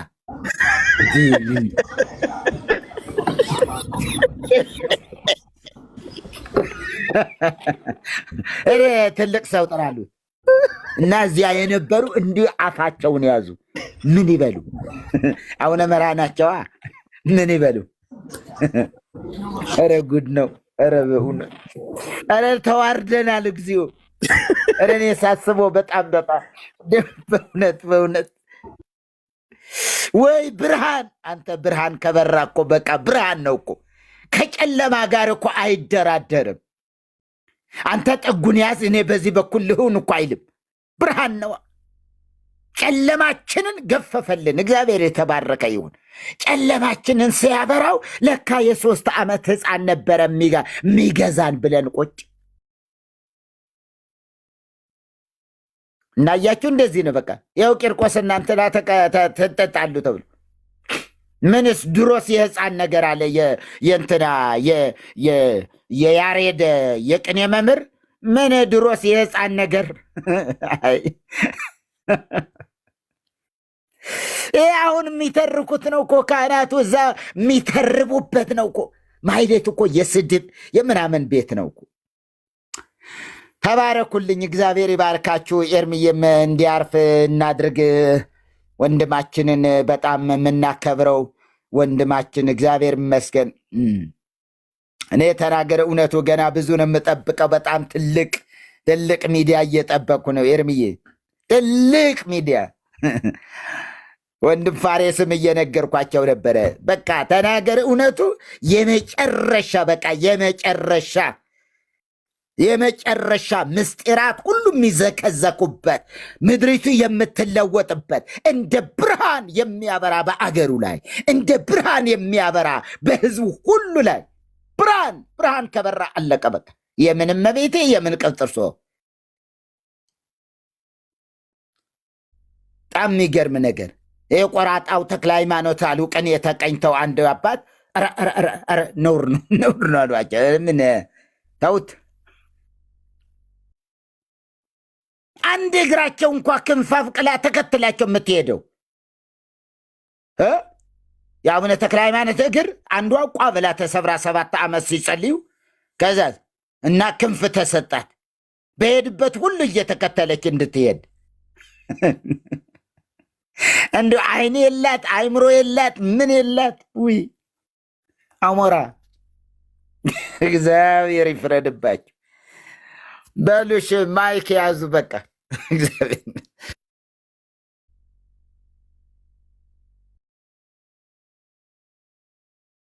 ቆይ አንድ ወንድም ቂርቆስ አባቴ እያለ ሲዘምር የነበረ መዝሙር ላሰማችሁ። አሁን አደ ነው ካገኘሁት መርጌታ ዛሬማ ገደልከን በእውነት እግዚአብሔር በምሕረት ቤተክርስቲያኒቱን ያስብ። አደ ነው ቆይ እንዴት ለማገኘው እስኪ አንዴ ጠብቁኝ። እስከዛ የሆነ ሰው ማውራት የሚፈልግ ሰው ካለ ማውራት ይችላል። ቂርቆስ ለደብረ አለቃ የቂርቆስ ባለፈው በዚህ አይኤስ በሚባለው እንትን የእስልምና አሸባሪ የሚባለው እንትን ያረዳቸው 30ዎቹ ከነሱ አብዛኛዎቹ የቂርቆስ ልጆች ናቸውና በጣም የሚያሾፉ ናቸው። እንዴት ነው የህፃን አያድግም እንደ ይላሉ። በቃ ሁልጊዜ እንዴት ነው ህፃኑ አያድግም? ሁልጊዜ ዝም ብለን እንደው ህፃኑ ቂርቆስ እያልን እንኑር። ከዛ ደግሞ እንዴት ነው ማስቲካና ከረሜላ እንዲሁ ስዕለት መስጠት ይቻላል? ማስቲካና ከረሜላ ኧረ የሚገርም ነው። እሺ ቆሞስ ማይክ ፍሪ ወግዬ፣ ኧረ ድምፅሽን አሰምን እስኪ ኤርሚ እስኪመጣ ድረስ። ቆሞስ ሲቀጥሉ ይሄን ጉድን እና ታሪክ እየሰማሁ ሳቅ እየሞትኩ ነው። ህዝቤ እውቀት ከማጣቱ የተነሳ ጠፍተዋል ይላል እና እነዚህን ነገሮች ሁሉ የሚያጠልበትን የእግዚአብሔርን ቃል በእውነት የሚያነሳበት ዘመን ይሁን። የኦርቶዶክስ አማኞች ለምን በብርሃን ብርሃንን እናያለን ነው የሚለው እና ይህን ሁሉ ጉድ እንግዲህ ከጽሁፎቻቸው ከስዕሎቻቸው እንግዲህ አስተሳሰባቸው ሁሉ ከመጽሐፍ ቅዱስ ጋር ህብረት ስለሌለ አብዛኛው ማለቴ ነው፣ ሁሉም ባይሆን ምን እንደሚያደርጉ አያውቁም ማለት እኮ ነው። እና በጣም መሪጌታ እኔ በሳቅ እየሞትኩ ነው። በአንድ በኩልም ግን ይሄ ህዝብ ያሳዝነኛል። ይሄ ህዝብ ያሳዝናል በእውነት አንዱን መዳኛ አንዱን መድኃኒት አጥቶ እንደዚህ መንገላታት፣ እንደዚህ መጫወቻ መሆን በጣም አሳዛኝ ነው። ኤርሚዬ ተመልሷል መሰለኝ። ሰላም ሁኑ። ቪዲዮን አጣሁትኝ። እንዳልክ ቂርቆስ አባቴ እያለ ሲዘምርበት የነበረውን ቪዲዮ ያለው ሰው አለ? እንዳልክ ያኔ በኦርቶዶክስ በነበረበት ሰዓት ላይ አስቀምጨው ነበር። አይዶን የሱ ልጅ ቪዲዮ ለምን እንደሚጠፋብኝ አይዶን ነው።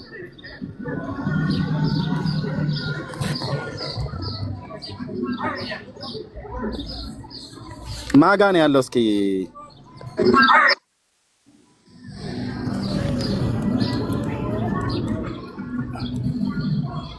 ከማን ቤት ላይ ያለ ምናልባት የምታውቁት እንዳልክዬ ነው የሚዘምር የነበረውና አይ ቲንክ ዳውንሎድ ያደረኩት መስሎኝ ነበር።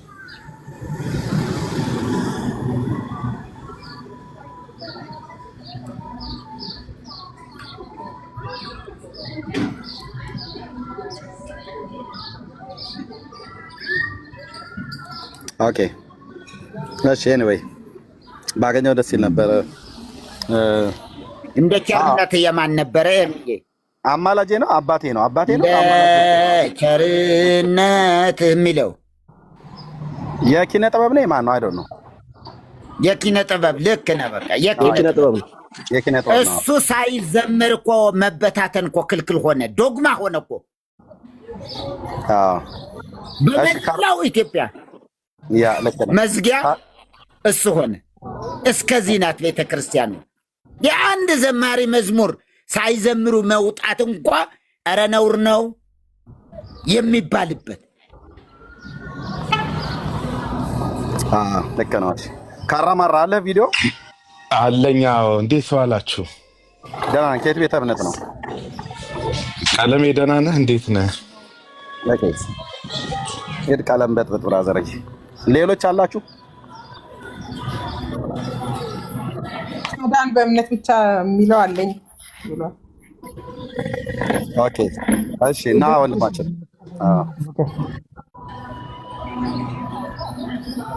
ያዋረድኩ መስሎታል። እሺ ቆይ ዋትስአፕ ላይ ቼክ አድርግ። ኦኬ ያ እሺ ቴንክ ዩ ተባረክ። እሺ አቤል ልኮልኛል ነው በቃ እዚህ ልኮልኛል። ቴንክ ዩ አቤልዬ ልኮልኛል።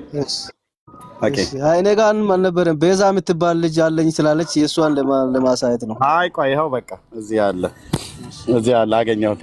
እንደው ለትምህርት እንዲሆን እንጂ ወንድምነት ጌታን አምኗል እንዳልክዬ። ግን እንደዚህ ያል ነበር። የኛም ቪዲዮ ስላልተገኘ እንጂ የኛም ቢገኝ ከዚሁ ያልተናነሰ ነበር። እዚሁት ቴንክ ዩ አቤሎ።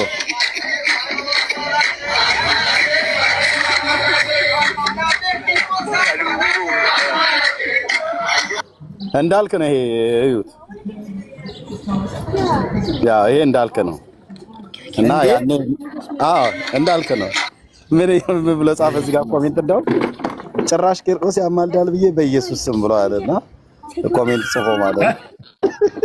የጌታ የዘመረውንም ረስቶታልና ስሙት። ቆይ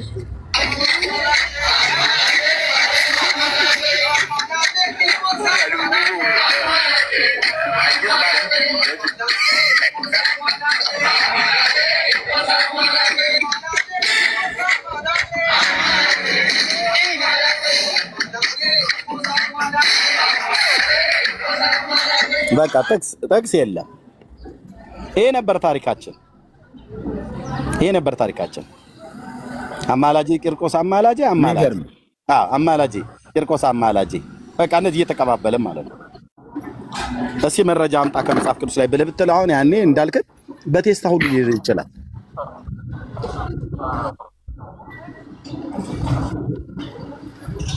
ይሄ ነው ምድራችን ላይ የተሰበከው ክርስትና። የሞኝ ዘፈን በቃ የባልቴት መልሶ መላልሶ እንደሚባለው ማለት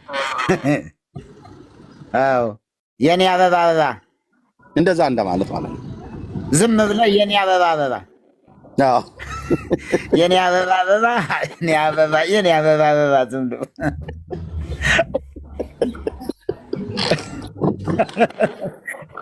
የኔ አበባ አበባ፣ የኔ አበባ አበባ መልሶ መላልሶ ዘፈን። ጌታ ኢየሱስ ከዚህ ላይ ያወጣል። ወገኖቼ የበራልን የእግዚአብሔር ቃል እውነት ነፃ እንዳይማጣልን እንነግራችሁና በምን ያህል እስራት ሃይማኖት ቤት አስሮ እንደያዘን በምን ያህል ትውልድ እየተቀለደበት እውነተኛውን አዳኝ እውነተኛውን ጌታ ሰው ሳያውቀው በሕይወቱ ክርስትና በሚባል ሃይማኖት ስም በሚጠራ ውስጥ ሆኖ የዘላለም ሕይወት እንዳለው ሳያውቅ ስንት ሰው ወደ መቃብር ወረደ? ስንት ሰው ሞተ? የስንት ሰው ፍጻሜ ተበላሸ? ይህንን የምናሳያችሁ እኛም ከዚህ አንዱ ነበርን።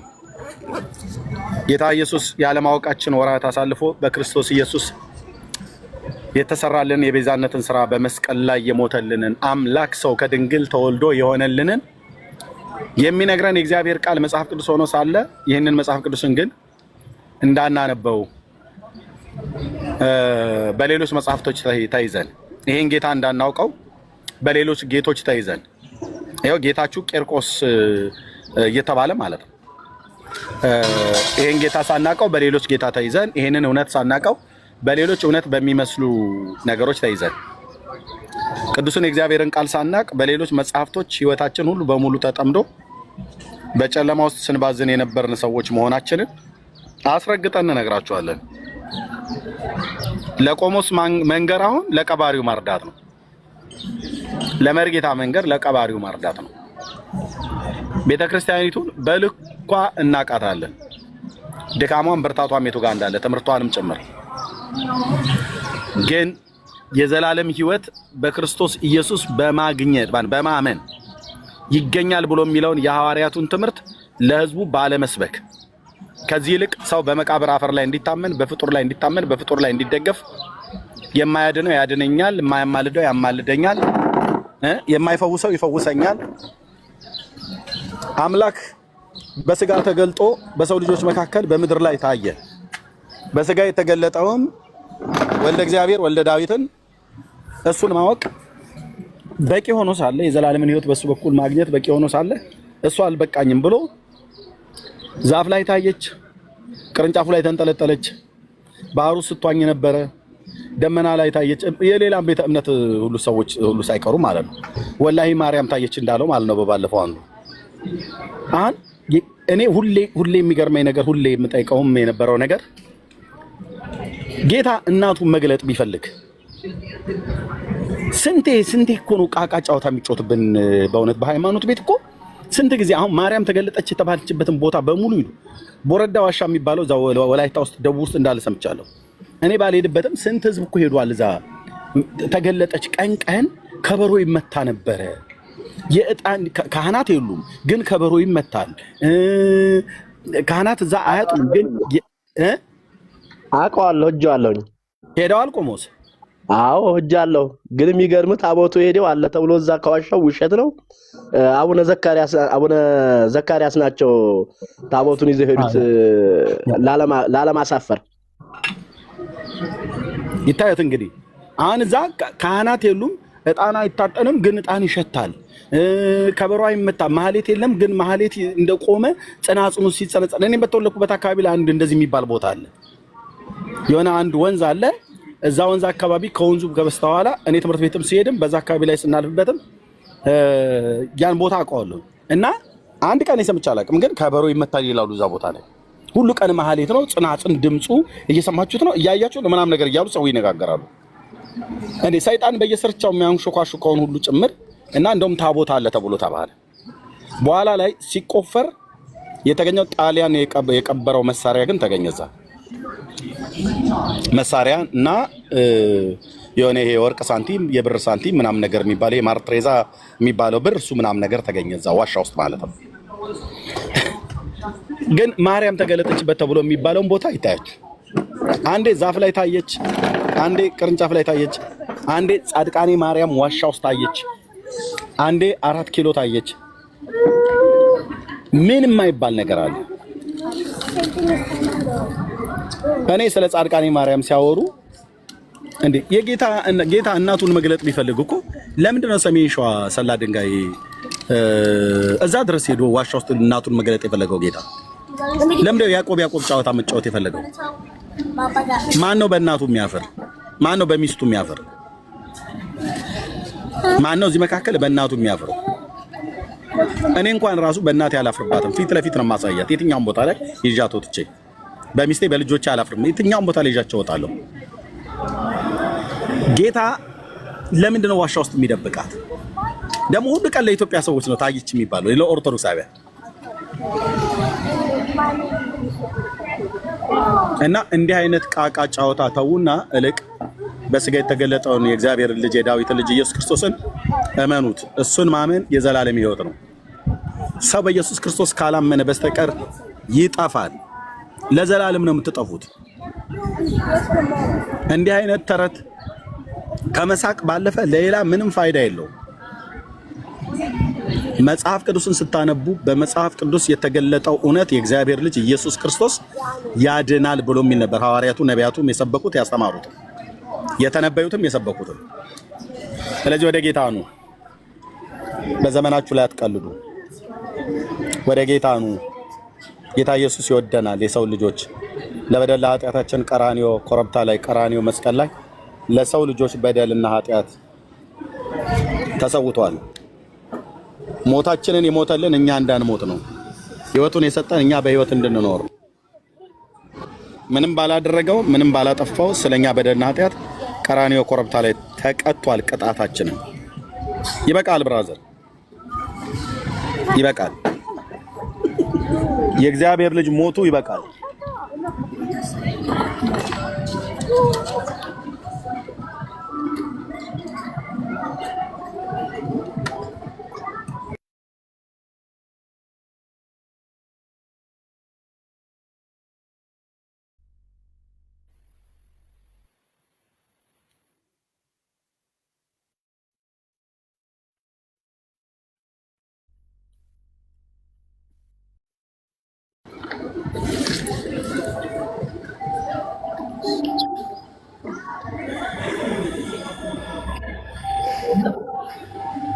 ኦኬ ሶሪ ወገኖች፣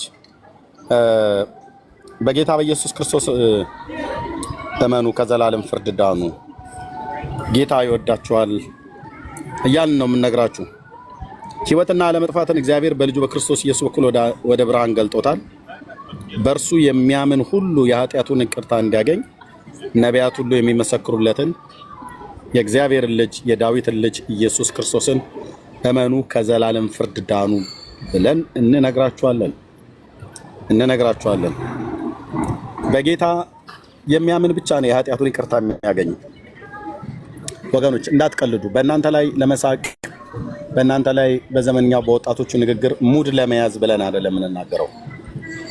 በቃ መጽሐፍ ቅዱስን ስታነቡ ቅድም መርጌታ እንዳለ ማለት ነው ሰው የእግዚአብሔርን ቃል መጽሐፍ ቅዱስን ሲያነብ በዚህ በተገለጠው አይናችን የተገለጠውን ቅዱሱን የእግዚአብሔርን ቃል ስናነብ ሌላ የሚከፈት መንፈሳዊ አይን አለ። የልቦናችሁ አይኖች ሲበሩ ተብሎ እንደተጻፈ ማለት ነው። በኤፌሶን መልእክት መጽሐፍ ምዕራፍ 1 ቁጥር 15 ጀምሮ ታገኙታላችሁ። የልባችሁ አይኖች ሲበሩ ይላል። አይን እዚህ ጋር ብቻ አይደለም የተከፈተው። ይሄኛው የተከፈተውን እኔ አሁን ካፌ ላይ ነኝ ያለሁት። በተከፈተው በዚህ በአጠገቤ የሚሄደውን በአቅራቢያ ያለውን በርቀትም አይኔ ሊያይ የሚችለውን ያህል ድረስ አሻግሬ አያለሁኝ።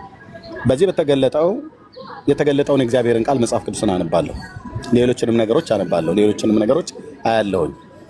ሰው ከግንባሩ በታች 2 አይን እግዚአብሔር እንደዚህ ፈጥሮልን ሳለ በዚህ አይኖቹ በጣም ብዙ ነገር ትውልድ እያየ የሚጠቅመውንም የማይጠቅመውንም ለስጋውም ለነፍሱም ድነት የሚሰጠውንም የማይሰጠውንም ለቤተሰቡ የሚረባውንም የማይረባውንም ስንት ቆሻሻ ስንት ነውር የሆነ ነገር በጣም ብዙ ጊዜ ስናይ እንኖራለን። ማየቱ ባልከፋ ችግር የለውም። ግን በዚህ በተገለጠው አይናችሁ የተገለጠውን የእግዚአብሔርን ልጅ ኢየሱስ ክርስቶስን የሰበኩ ነቢያትና ቅዱሳት ሐዋርያት የሰበኩትን ስብከት የተነበዩትን ትንቢት በቅዱሳት መጽሐፍት እንደተጻፈ በብሉይ ኪዳን ቅዱሳን ነቢያት በአዲስ ኪዳን ቅዱሳት ሐዋርያት የተሰበከውን የእግዚአብሔር ቃል ብሉይና አዲስ ኪዳን ላይ የተጻፈውን ኢየሱስን ለማወቅ ከፈለጋችሁ ወደ መጽሐፍ ቅዱስ እጃችሁን ዘርጉ። ከዛስ መጽሐፉን አንሳው። ከዛስ ለማንበብ ጊዜ ስጥ። ስታነቡ መጽሐፍ ቅዱስን ስታነቡ ይሄ በዚህ በተገለጠው አይነ መጽሐፍ ቅዱስን ስታነብ በውስጥ ሰውነት ላይ ያለው የልብ አይኖች መብራት ይጀምራሉ ማለት የክርስቶስን ዕውቀት ማግኘት ትችላለህ ማለት ነው። እናስ ጨለማው ያለው በልባችን ላይ ስላለ ያኔ ብርሃን መብራት ይጀምራል። ኦኬ የማያምኑትን ሐሳብ ሰይጣን ሲያሳውር የት ነው ያሳወረው? ዕውቀት አልባ አድርጎ በውርነት ነው የመጣው። ብዙ ሰው ሃይማኖት ውስጥ አለ፣ የሃይማኖት ተቋም ውስጥ አለ። ሃይማኖት ምናምን ነገር ብሎ ይላል። ግን መጽሐፍ ቅዱስን ሳያነብ ነው ሰው ሃይማኖቴ ብሎ የሚል። አንድ ቀን መጽሐፍ ቅዱስን አንስተው የማያውቁ ሰዎች ናቸው ስራቸው እስኪገታተር ድረስ ለሃይማኖት የሚጮሁት የሚጨቃጨቁት። ፕሊስ አይጠቅማችሁም። ጌታ ኢየሱስ ክርስቶስን ለማወቅ ከፈለጋችሁ የእሱን አምላክነት የእሱን ፍጹም ሰውነት ከቅድስት ድንግል ማርያም ሰው ሆኖ የተወለደበትን ለእኛ በደልና ኃጢአት የሞተበትን መከራውን የፍቅሩን ብዛት የቸርነቱን ብዛት የምሕረቱን ብዛት ማለት ነው የጸጋውን ባለጠግነት የምሕረቱን ባለጠግነት የፍቅሩን ባለጠግነት ማወቅ የምትፈልጉ ከሆነ መጽሐፍ ቅዱስን ለማንበብ ወስኑ። እሱን ካላወቅ ሰይጣን በእውርነት መጥቶህ ይሄኛው አይንህ ያገኘውን ቆሻሻ ነገር ያያል ያነባል እንትን አለ። በቃ እኔ ያያለው እኮ አሁን አይነ እውር ነው ብዬ ብለህ እንዴት ነው እውር የምትለው አንተ? እኔ 2 አይን እያለኝ መነጽር እያደረኩበት እየሄድኩኝ እንዴት ነው ብለህ የምትለው? እኔ እውር ብዬ ብልህ አልልህም እንጂ እውር ብዬ ብልህ መንፈሳዊ እውርነት የተመታችሁትን ነው። መጽሐፍ ቅዱስን ያላነበበ በጣም ብዙ እውር ሰው ነው ያለው ማለት ነው። ይሄኛው አይንማ መንፈሳዊውን ዓለም በዚህኛው አይን አታየው፣ በዚህኛው አይን እንጂ። እዚህ ያለው የልባችሁ አይኖች ሲበሩ ይላል። እሱ እንዲበራልህ ከፈለክ መጽሐፍ ቅዱስን አንብብ። በቅንነት ወደ እግዚአብሔር እየቀረብክ መሆኑን ታውቀዋለህ። ቅረቡ ያበራላችሁማል ብሎ የሚለው ለዚህ ነው። ወደ እግዚአብሔር ቅረቡ ያበራላችሁማል። አንደኛ ቃሉን በማንበብ ሁለተኛ በመጸለይ ነው። መጀመሪያ ቅዱስ ቃሉን ስታነብ በቃ አይኖች ይከፈታሉ። ለዚህ ነው አየህ አሁን ቅድም ባወራኑ ተረት ላይ የምንስቀው እኛ በዚህ ተረት እኮ ትናንትና አብረን የተጠመድን ሰዎች ነበር። መርጌታ ዛሬ በሚቀልድበት ተረት ላይ እሱ እኮ ሌሊት እጁና እግሩ እስኪንቀጠቀጥ ድረስ ጽናጽን እየወረወረ ያዜምበት የነበረው አባ ፋሪስም ማለት ነው። ሌሎችም በሙሉ እግራችን እስኪንቀጠቀጥ ድረስ ማህሌት የቆምንበትን ተረት መሆኑን ያወቅነው ሕያው የሆነው ለዘላለም የሚኖረውን የአምላክ የእግዚአብሔርን ቃል ስናነብ ሰው ከእንቅልፍ እንደሚነቃ ነቃን ማለት ነው።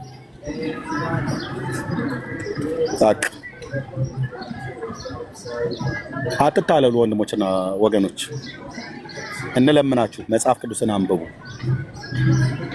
መጽሐፍ ቅዱስን አንብቡ። መጽሐፍ ቅዱስን ስታነብ ኢየሱስ ምን አይነት ባህሪ እንዳለው፣ ምን ያህል ትሁት እንደሆነ፣ ምን ያህል ሰውን ወዳጅ እንደሆነ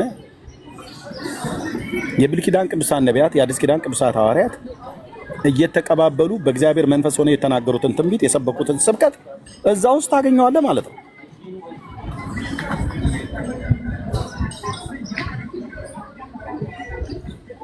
እሱን ማወቅ የዘላለም ሕይወት ነውና፣ ስለዚህ ወደ ጌታ ኑ፣ መጽሐፍ ቅዱስንም አንብቡ፣ ወስኑ። ብዙዎች ለዘላለም ሕይወት ራሳችሁን ለማግኘት ይህን ነገር መስማትም እንኳን እስከማትችሉ ድረስ ልባችሁንም አይናችሁንም አሳውራችሁ አትቀመጡ። መጽሐፍ ቅዱስን አንብቡ ማለት እወዳለሁ። ተባረኩ። እንግዲህ ያለንበት ሀገር የተለያየ ነው። እኔ ጋር ቅዳሜ እኩለ ቀን ሆነ፣ ሌላው ጋር አርብ ገና ምሽት ነው።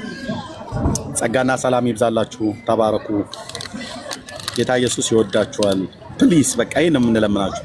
ፕሊዝ እነዚህ እጆቻችሁ ተዘርግተው ብሉይ ኪዳንና አዲስ ኪዳን መጽሐፍ ቅዱስን ለማንሳት እና ለማንበብ እናም ባነበባችሁት ቃል ላይ ስለማን እንደሚናገር እስኪ መጽሐፍ ቅዱስን አንብቡ።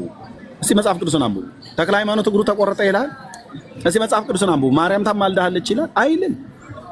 እስኪ መጽሐፍ ቅዱስን አንብብ። ማርያም በሶስተኛው ቀን ከሙታን ተነሳች ይላል አይልም። እስኪ መጽሐፍ ቅዱስን አንብብ። ማርያም ቤዛዊተ ኩሉ ዓለም ነች ይላል አይልም። እስኪ መጽሐፍ ቅዱስን አንብቡ። ማርያም የአቁራሪተ መዓት ናት ብሎ ይላል አይልም። እስኪ መጽሐፍ ቅዱስን አንሳና አንብብ። ማርያም ለሰው ለፍጥረት ሁሉ ቤዛ ልትሆን ሞታለች ይላል አይልም። ከመጽሐፍ ቅዱስ ውጭ ያሉ መጽሐፍቶች ግን እነዚህን በሙሉ ይላሉ። በቤተክርስቲያኒቱ ያለ የማርያም ከሙታን መነሳት ውሸት ነው። የማርያም ማማለድ ውሸት ነው። የማርያም ቤዛዊተ ዓለም መባል ውሸት ነው። ወንድሞች እናቶች፣ ማንም ኦርቶዶክሳዊ በፊት ለፊታችን ቆሞ ይሄንን ሊያስረዳ የሚችል የለም። አለው ብሎ ካለ በራሳቸው መጽሐፍት ነው የምንረታቸው። በመጽሐፍ ቅዱስ ብቻ አይደለም፣ በራሳቸው መጽሐፍት አንገታቸውን ይደፋሉ። በእውነት ወንድሞች እናቶች፣ ቀጥሎ ተሳድበው ነው የሚወጡት። በራሳቸው መጽሐፍት አይልም። ለሰው ልጆች በደልና ኃጢአት ሞተ ብሎ የሚለው መጽሐፍ ቅዱስን ስታነብ ማን ነው? ክርስቶስ። አስታራቂ ማን ነው ይላል? ክርስቶስ። ቤዛ የሆነልን የታረደልን ማን ነው? አማናዊ በጋችን ክርስቶስ። በደሙ መፍሰስ በስጋው መቆረስ በኩል የኃጢአትን ይቅርታ ያገኘው በማን ነው ይላል? ክርስቶስ። እውነተኛው በር ማን ነው ይላል? ክርስቶስ። የበጎች እረኛ ማን ነው ይላል? ክርስቶስ። መንገድና እውነት ህይወት ማን ነው ይላል? ክርስቶስ። ትንሣኤና ህይወት ማን ነው ይላል? ክርስቶስ። ኑ ብሉኝ ኑ ጠጡኝ ያለ ማን ነው? ክርስቶስ። ወደ አብ ወደ አባቱ የምንቀርበው በማን መንገድነት በኩል ነው? በክርስቶስ።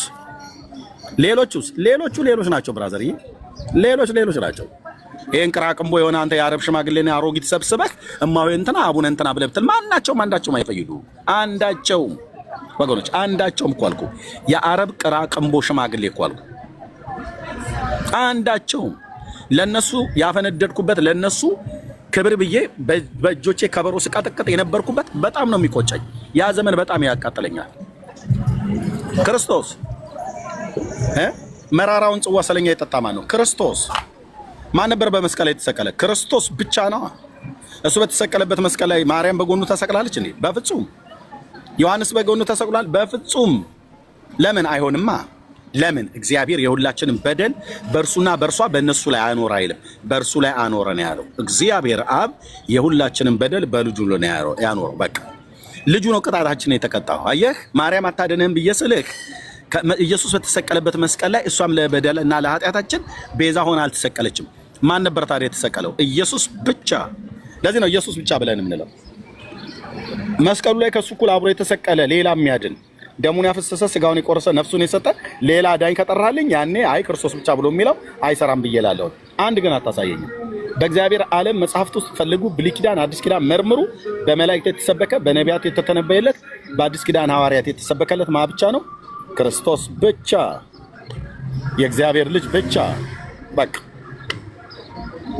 ይሄንን በመስበክ እንደ ክፉ አድራጊ እስክትታሰር ድረስ መከራን ተቀበል ብሎ ጳውሎስ ለመንፈሳዊ ልጁ ለጢሞቴዎስ መከረው። ዛሬ ይህንን እውነት መናገር የሚያሸማቅቅ ሆኖ እንዲህ አታፍሩም እንዴ ይላሉ። ምን አፍራለሁ? እንኳን ልብስ ለብሼ እኮ አይደለም እኮ አልኩ።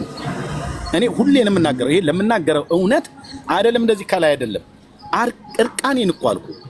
ፓንቴን ሁሉ ጭምር አውልቄ አደባባይ ላይ ሰው ነውሬን እያየ ወይ ደግሞ የማፍርባቸውን ሀፍረተ ስጋዬን እያየ እንኳን በሰብክለት አላፍርም። ግን በሕግ ስለምጠይቅ ብቻ ነው ይህንን ማላረገው። እዚህ ትውልድ ፊት ስለ ኢየሱስ ተው እባክህ። እሱ ቀራንዮ ኮረብታ ላይ እኮ ጨርቅ አገልድመውለት አይደለም እኮ የሰቀሉት። እነሆ ንጉሳቸው ብሎ እኮ ሲያንጠለጠለው እንጨት ላይ ለሀገር መሳቂያና መሳለቂያ እኮ ሁሉ እኮ ነው ለማድረግ እንትን ያለው እሱ። ጌታዬ እንደዛ ከሆነልኝ እኔ በዚህ ትውልድ ፊት በእውነት እኮ ነው ብዬ የምልህ አላፍርበትም።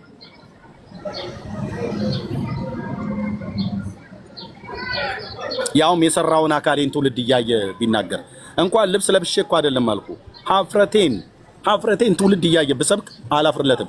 የለበስኩት እሱን ስለሆነ የአብን ልጅ ኢየሱስን ማለት ክብራችን ነው። ዝርግፍ ጌጤ ነው። ደስ ይለኛል አልኩ። በጣም ደስ ይለኛል። ዝርግፍ ጌጤ ነው። እንዴት አፍርበታለሁ? እዚህ ትውልድ ፊት ነጭውን፣ ጥቁር፣ የተማረውን ያልተማረ ማለት ነው።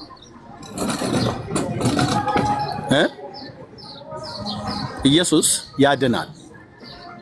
ኢየሱስ ጌታ ነው። ይሄ እኮ የጴንጤ መፈክር እንዳይመስላችሁ፣ የሐዋርያቱ ስብከት ነው። የመጽሐፍ ቅዱስ እውነት ነው። ያድናል።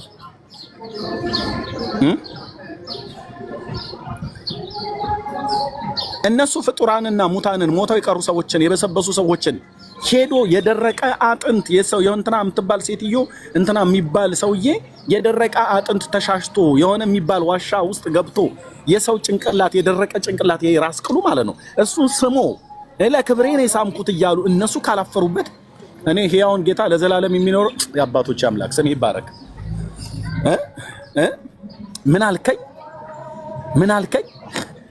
ምን አልከኝ? የዳዊትን ልጅ የእግዚአብሔርን ልጅ ኢየሱስ ክርስቶስን ሰብኬ በዚህ ትውልድ ፊት ለዘላለም ልናቅ አልኩ። ልናቅ ትውልዱን ምራቅ ጥቅ ብሎ ተፍቶብኝ ይሄድ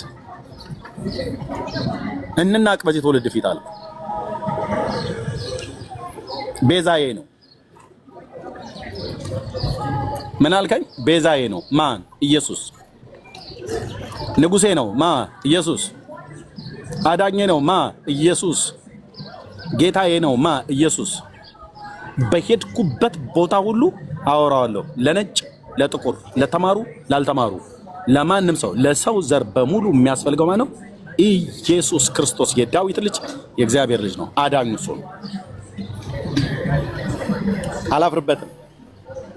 ይሄ የምነግርህ እውነት እኛ በአይምሯችን ጨምቀን የፈጠርነው ወይ ደግሞ የጴንጤ ፓስተሮች ተሰብስበው እንደዚህ ብለን ብንለው ይሻላል ብለን የፈበረክነው ተራ የሆነ ትርክት የሰው ጭንቅላት የወለደው እንዳይመስልኝ። የቅዱሳት መጽሐፍት ትምህርት ነው። የብሉይ ኪዳን ነቢያት ስብከት ነው። ማነው? ትንቢት ነው። የአዲስ ኪዳን ሐዋርያት ስብከት ነው። ከዘላለም ጥፋት ጋር ነው። ቴንክ ዩ ሎርድ። የኔ አባት ስምህ ይባረክ። ከዘላለም ጥፋት ዳኑ።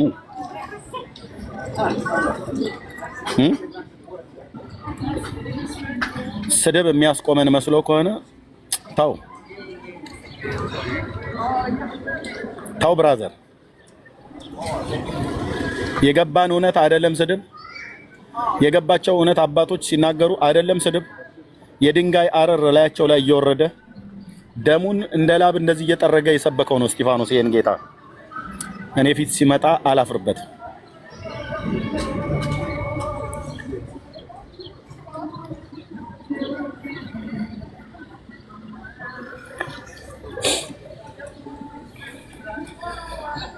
ደሙን ላብ የመጥራግ ያህል እንደዚህ እየጠረገ ነው። በኢየሩሳሌም አደባባይ ላይ እየቀጠቀጡት እንደ ጥቁር እባብ ጭንቅላቱ እስኪፈርጥ ድረስ እየደበደቡት የሰበከው እስጢፋኖስ ማንን? ኢየሱስ የአብ ልጅ የዳዊትን ልጅ የኔን ንጉስ የኔን ጌታ የኔን አዳኝ ማለት ነው። የኛን ንጉስ የኛን አዳኝ የኛን ጌታ እነሱ እንደዛ ብለው ነው የሰበኩት። ለዘላለም ቅዱስ ስሙ ይባረክ።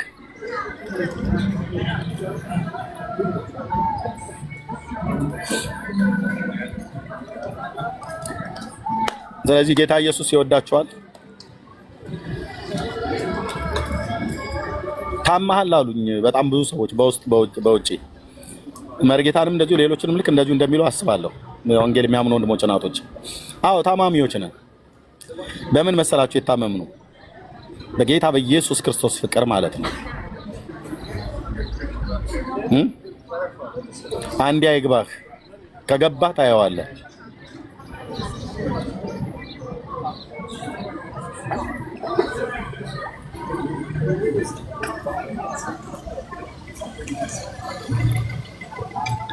አንዴ አይግባህ፣ አንዴ አይብራልህ። ከበራልህ ታውቀዋለህ፣ ካልበራልህ ግን አታውቀውም። ክርስቶስ ብርሃን ነው።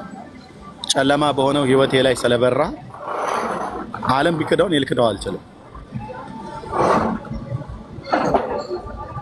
በስሜት የሚወራ ነገር አይደለም። በስሜት ቢሆን 10 ሰዓት በስሜት ማውራት አትችልም።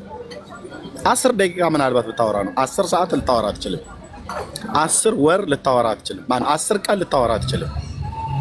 10 ሳምንታት ልታወራ አትችልም። 2 ወር ከ2 ሳምንት ማለት ነው። 10 ወር ልታወራ አትችልም። 10 ዓመት ሰው ስሜት ያወራል። ስሜት ነው ብላችሁ ካላችሁ ያውም የሶሻል ሚዲያውን ብቻ ማለት ነው። ወንድሞቼ እናቶቼ እዚህ አሉ። ስንት ዓመት ስለ ጌታ ስለ ኢየሱስ ክርስቶስ ተናገሩ። ኢየሱስ ክርስቶስ ከአብ ዘንድ የተሰጠን የዘላለም ስጦታ ለየትኛውም ሰው እወቁልን ብለን የምንናገረው የምናሳየው የእኛ ቤት ውድ ነው። የእኔ ቤት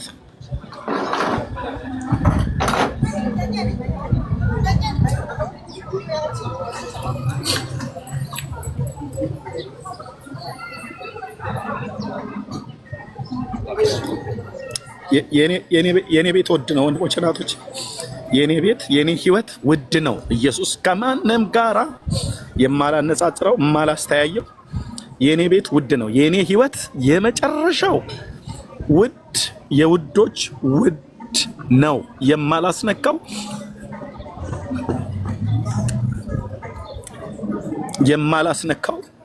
የማልቀልድበት፣ ሰዎች ሲቀልዱበት ያመኛል። በጣም ነው የሚያመኝ። እኔም ብቻ አይደለም ወንድሞቼን እህቶቼን ሁሉ ጭምር። የኔ ቤት ውድ ነው። የኔ ህይወት ውድ ነው። ሌላ የለም። ከማንም ጋር አላነጻጽረውም። ከማንም ጋር አላስተያየውም። የኔ ቤት ውድ ነው። የህይወት ዘመኔ ሁሉ ውድ ነው። የህይወት ዘመኔ ሁሉ ስጦታ ነው። አብን የሰጠኝ ልጁን አብ የሰጠኝን ተቀብየዋለሁ። ነፍሴ አውቀዋለች አምላኬን። አብ የሰጠኝን ስጦታ እሱን አቃልዬ ወይ እሱ በሰጠኝ ስጦታ ላይ ሌላ ነገር ስጦታ የሚደርቡ እውነቴን ብየመለስ ጮጮ አለኝ። አንተ ሌላ ነገር የምደርብበት የምለጥፍበት እላው ላይ ቡትቶና ድሪቶ የምሰፋበት አንዳች ምክንያት የለም። አብ የሰጠኝ ስጦታ የሁል ጊዜ ድምቀቴ ነው። የሁል ጊዜ ብርሃኔ ነው። ቴንክ ዩ ሎርድ። የኔ አባት ስም ይባረክ፣ ስም ይባረክ፣ ስም ይባረክ፣ ስም ይባረክ። ቴንክ ዩ የኔ ጌታ፣ ቴንክ ዩ መንፈስ ቅዱስ፣ ለዘላለም ስም ይባረክ። ወንድሞች እናቶቼ የለም። ስለዚህ ኢየሱስ እኔ ቤት ውድ ነው ብዬ የምልህ ኢየሱስ በእኛ ቤት ውድ ነው። መርጌታ ጋር ብትሄድ ውድ ነው። እያንዳንዱ እዚህ ቸርነትና ምሕረቱን የቀመሱ በማይለወጥ ዘላለማዊ ፍቅር የተወደዱ የፍቅሩን ባለጠግነት፣ የምሕረቱን ባለጠግነት፣ የጸጋውን ባለጠግነት ያወቁ የቀመሱ ወንድሞቼና እህቶቼ ቤት ኢየሱስ ውድ ነው። ስማቸውን እያንዳንዱን ብጠራ እያንዳንዳቸው ቤት ኢየሱስ ውድ ነው። እንደ ተቋም ብለህ ካልከን እኛ የወንጌላውያን አማኞች ቤት ከቤተ ክርስቲያናችን እስከ ግል ሕይወታችን ድረስ ኢየሱስ ውድ ነው። የዓይናችን ማረፊያ ነው። ሌላ የለንም፣ የለንም።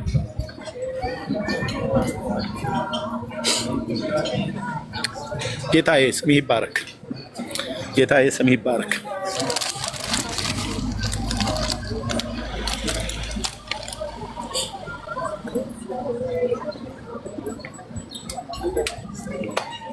በቃ ለማንም በየትኛውም ቀናቶች፣ ወራቶች፣ አመታት ቢቀያየሩ የምናሳየው 2025 ላይ የተናገርኩለት አይደል? 2026 ላይ ሲመጣ ስለሱ አፌን የምለጉምበት አይደለም። ጸጋን ያበዛልኛል። ትናንትና ከሰበኩት የበለጠ እንድሰብክ እግዚአብሔር በመንፈስ ቅዱስ ኃይል ህይወቴን ያነዳዋል አልኩ። በመንፈስ ቅዱስ እሳት ህይወቴን እግዚአብሔር እንደገና ይነካዋል። እንሰብካለን። የወንድሞቼ እህቶቼ እንደገና ህይወታችንን የህይወት ዘመን ስብከታችን ነው። የህይወት ዘመን ስጦታ ስለሆነ የህይወት ዘመን ስብከታችን ነው። የሁል ጊዜ የዓይናችን ማረፊያ የአንደበታችን የምስራች ነው። የአብ ልጅ ኢየሱስ የአንደበቴ የምስራች የዓይኔ ማረፊያ ነው ኢየሱስ። ምንድነው ያልከው ኤርሚያስ? ይሄው ነው፣ ይሄው ነው።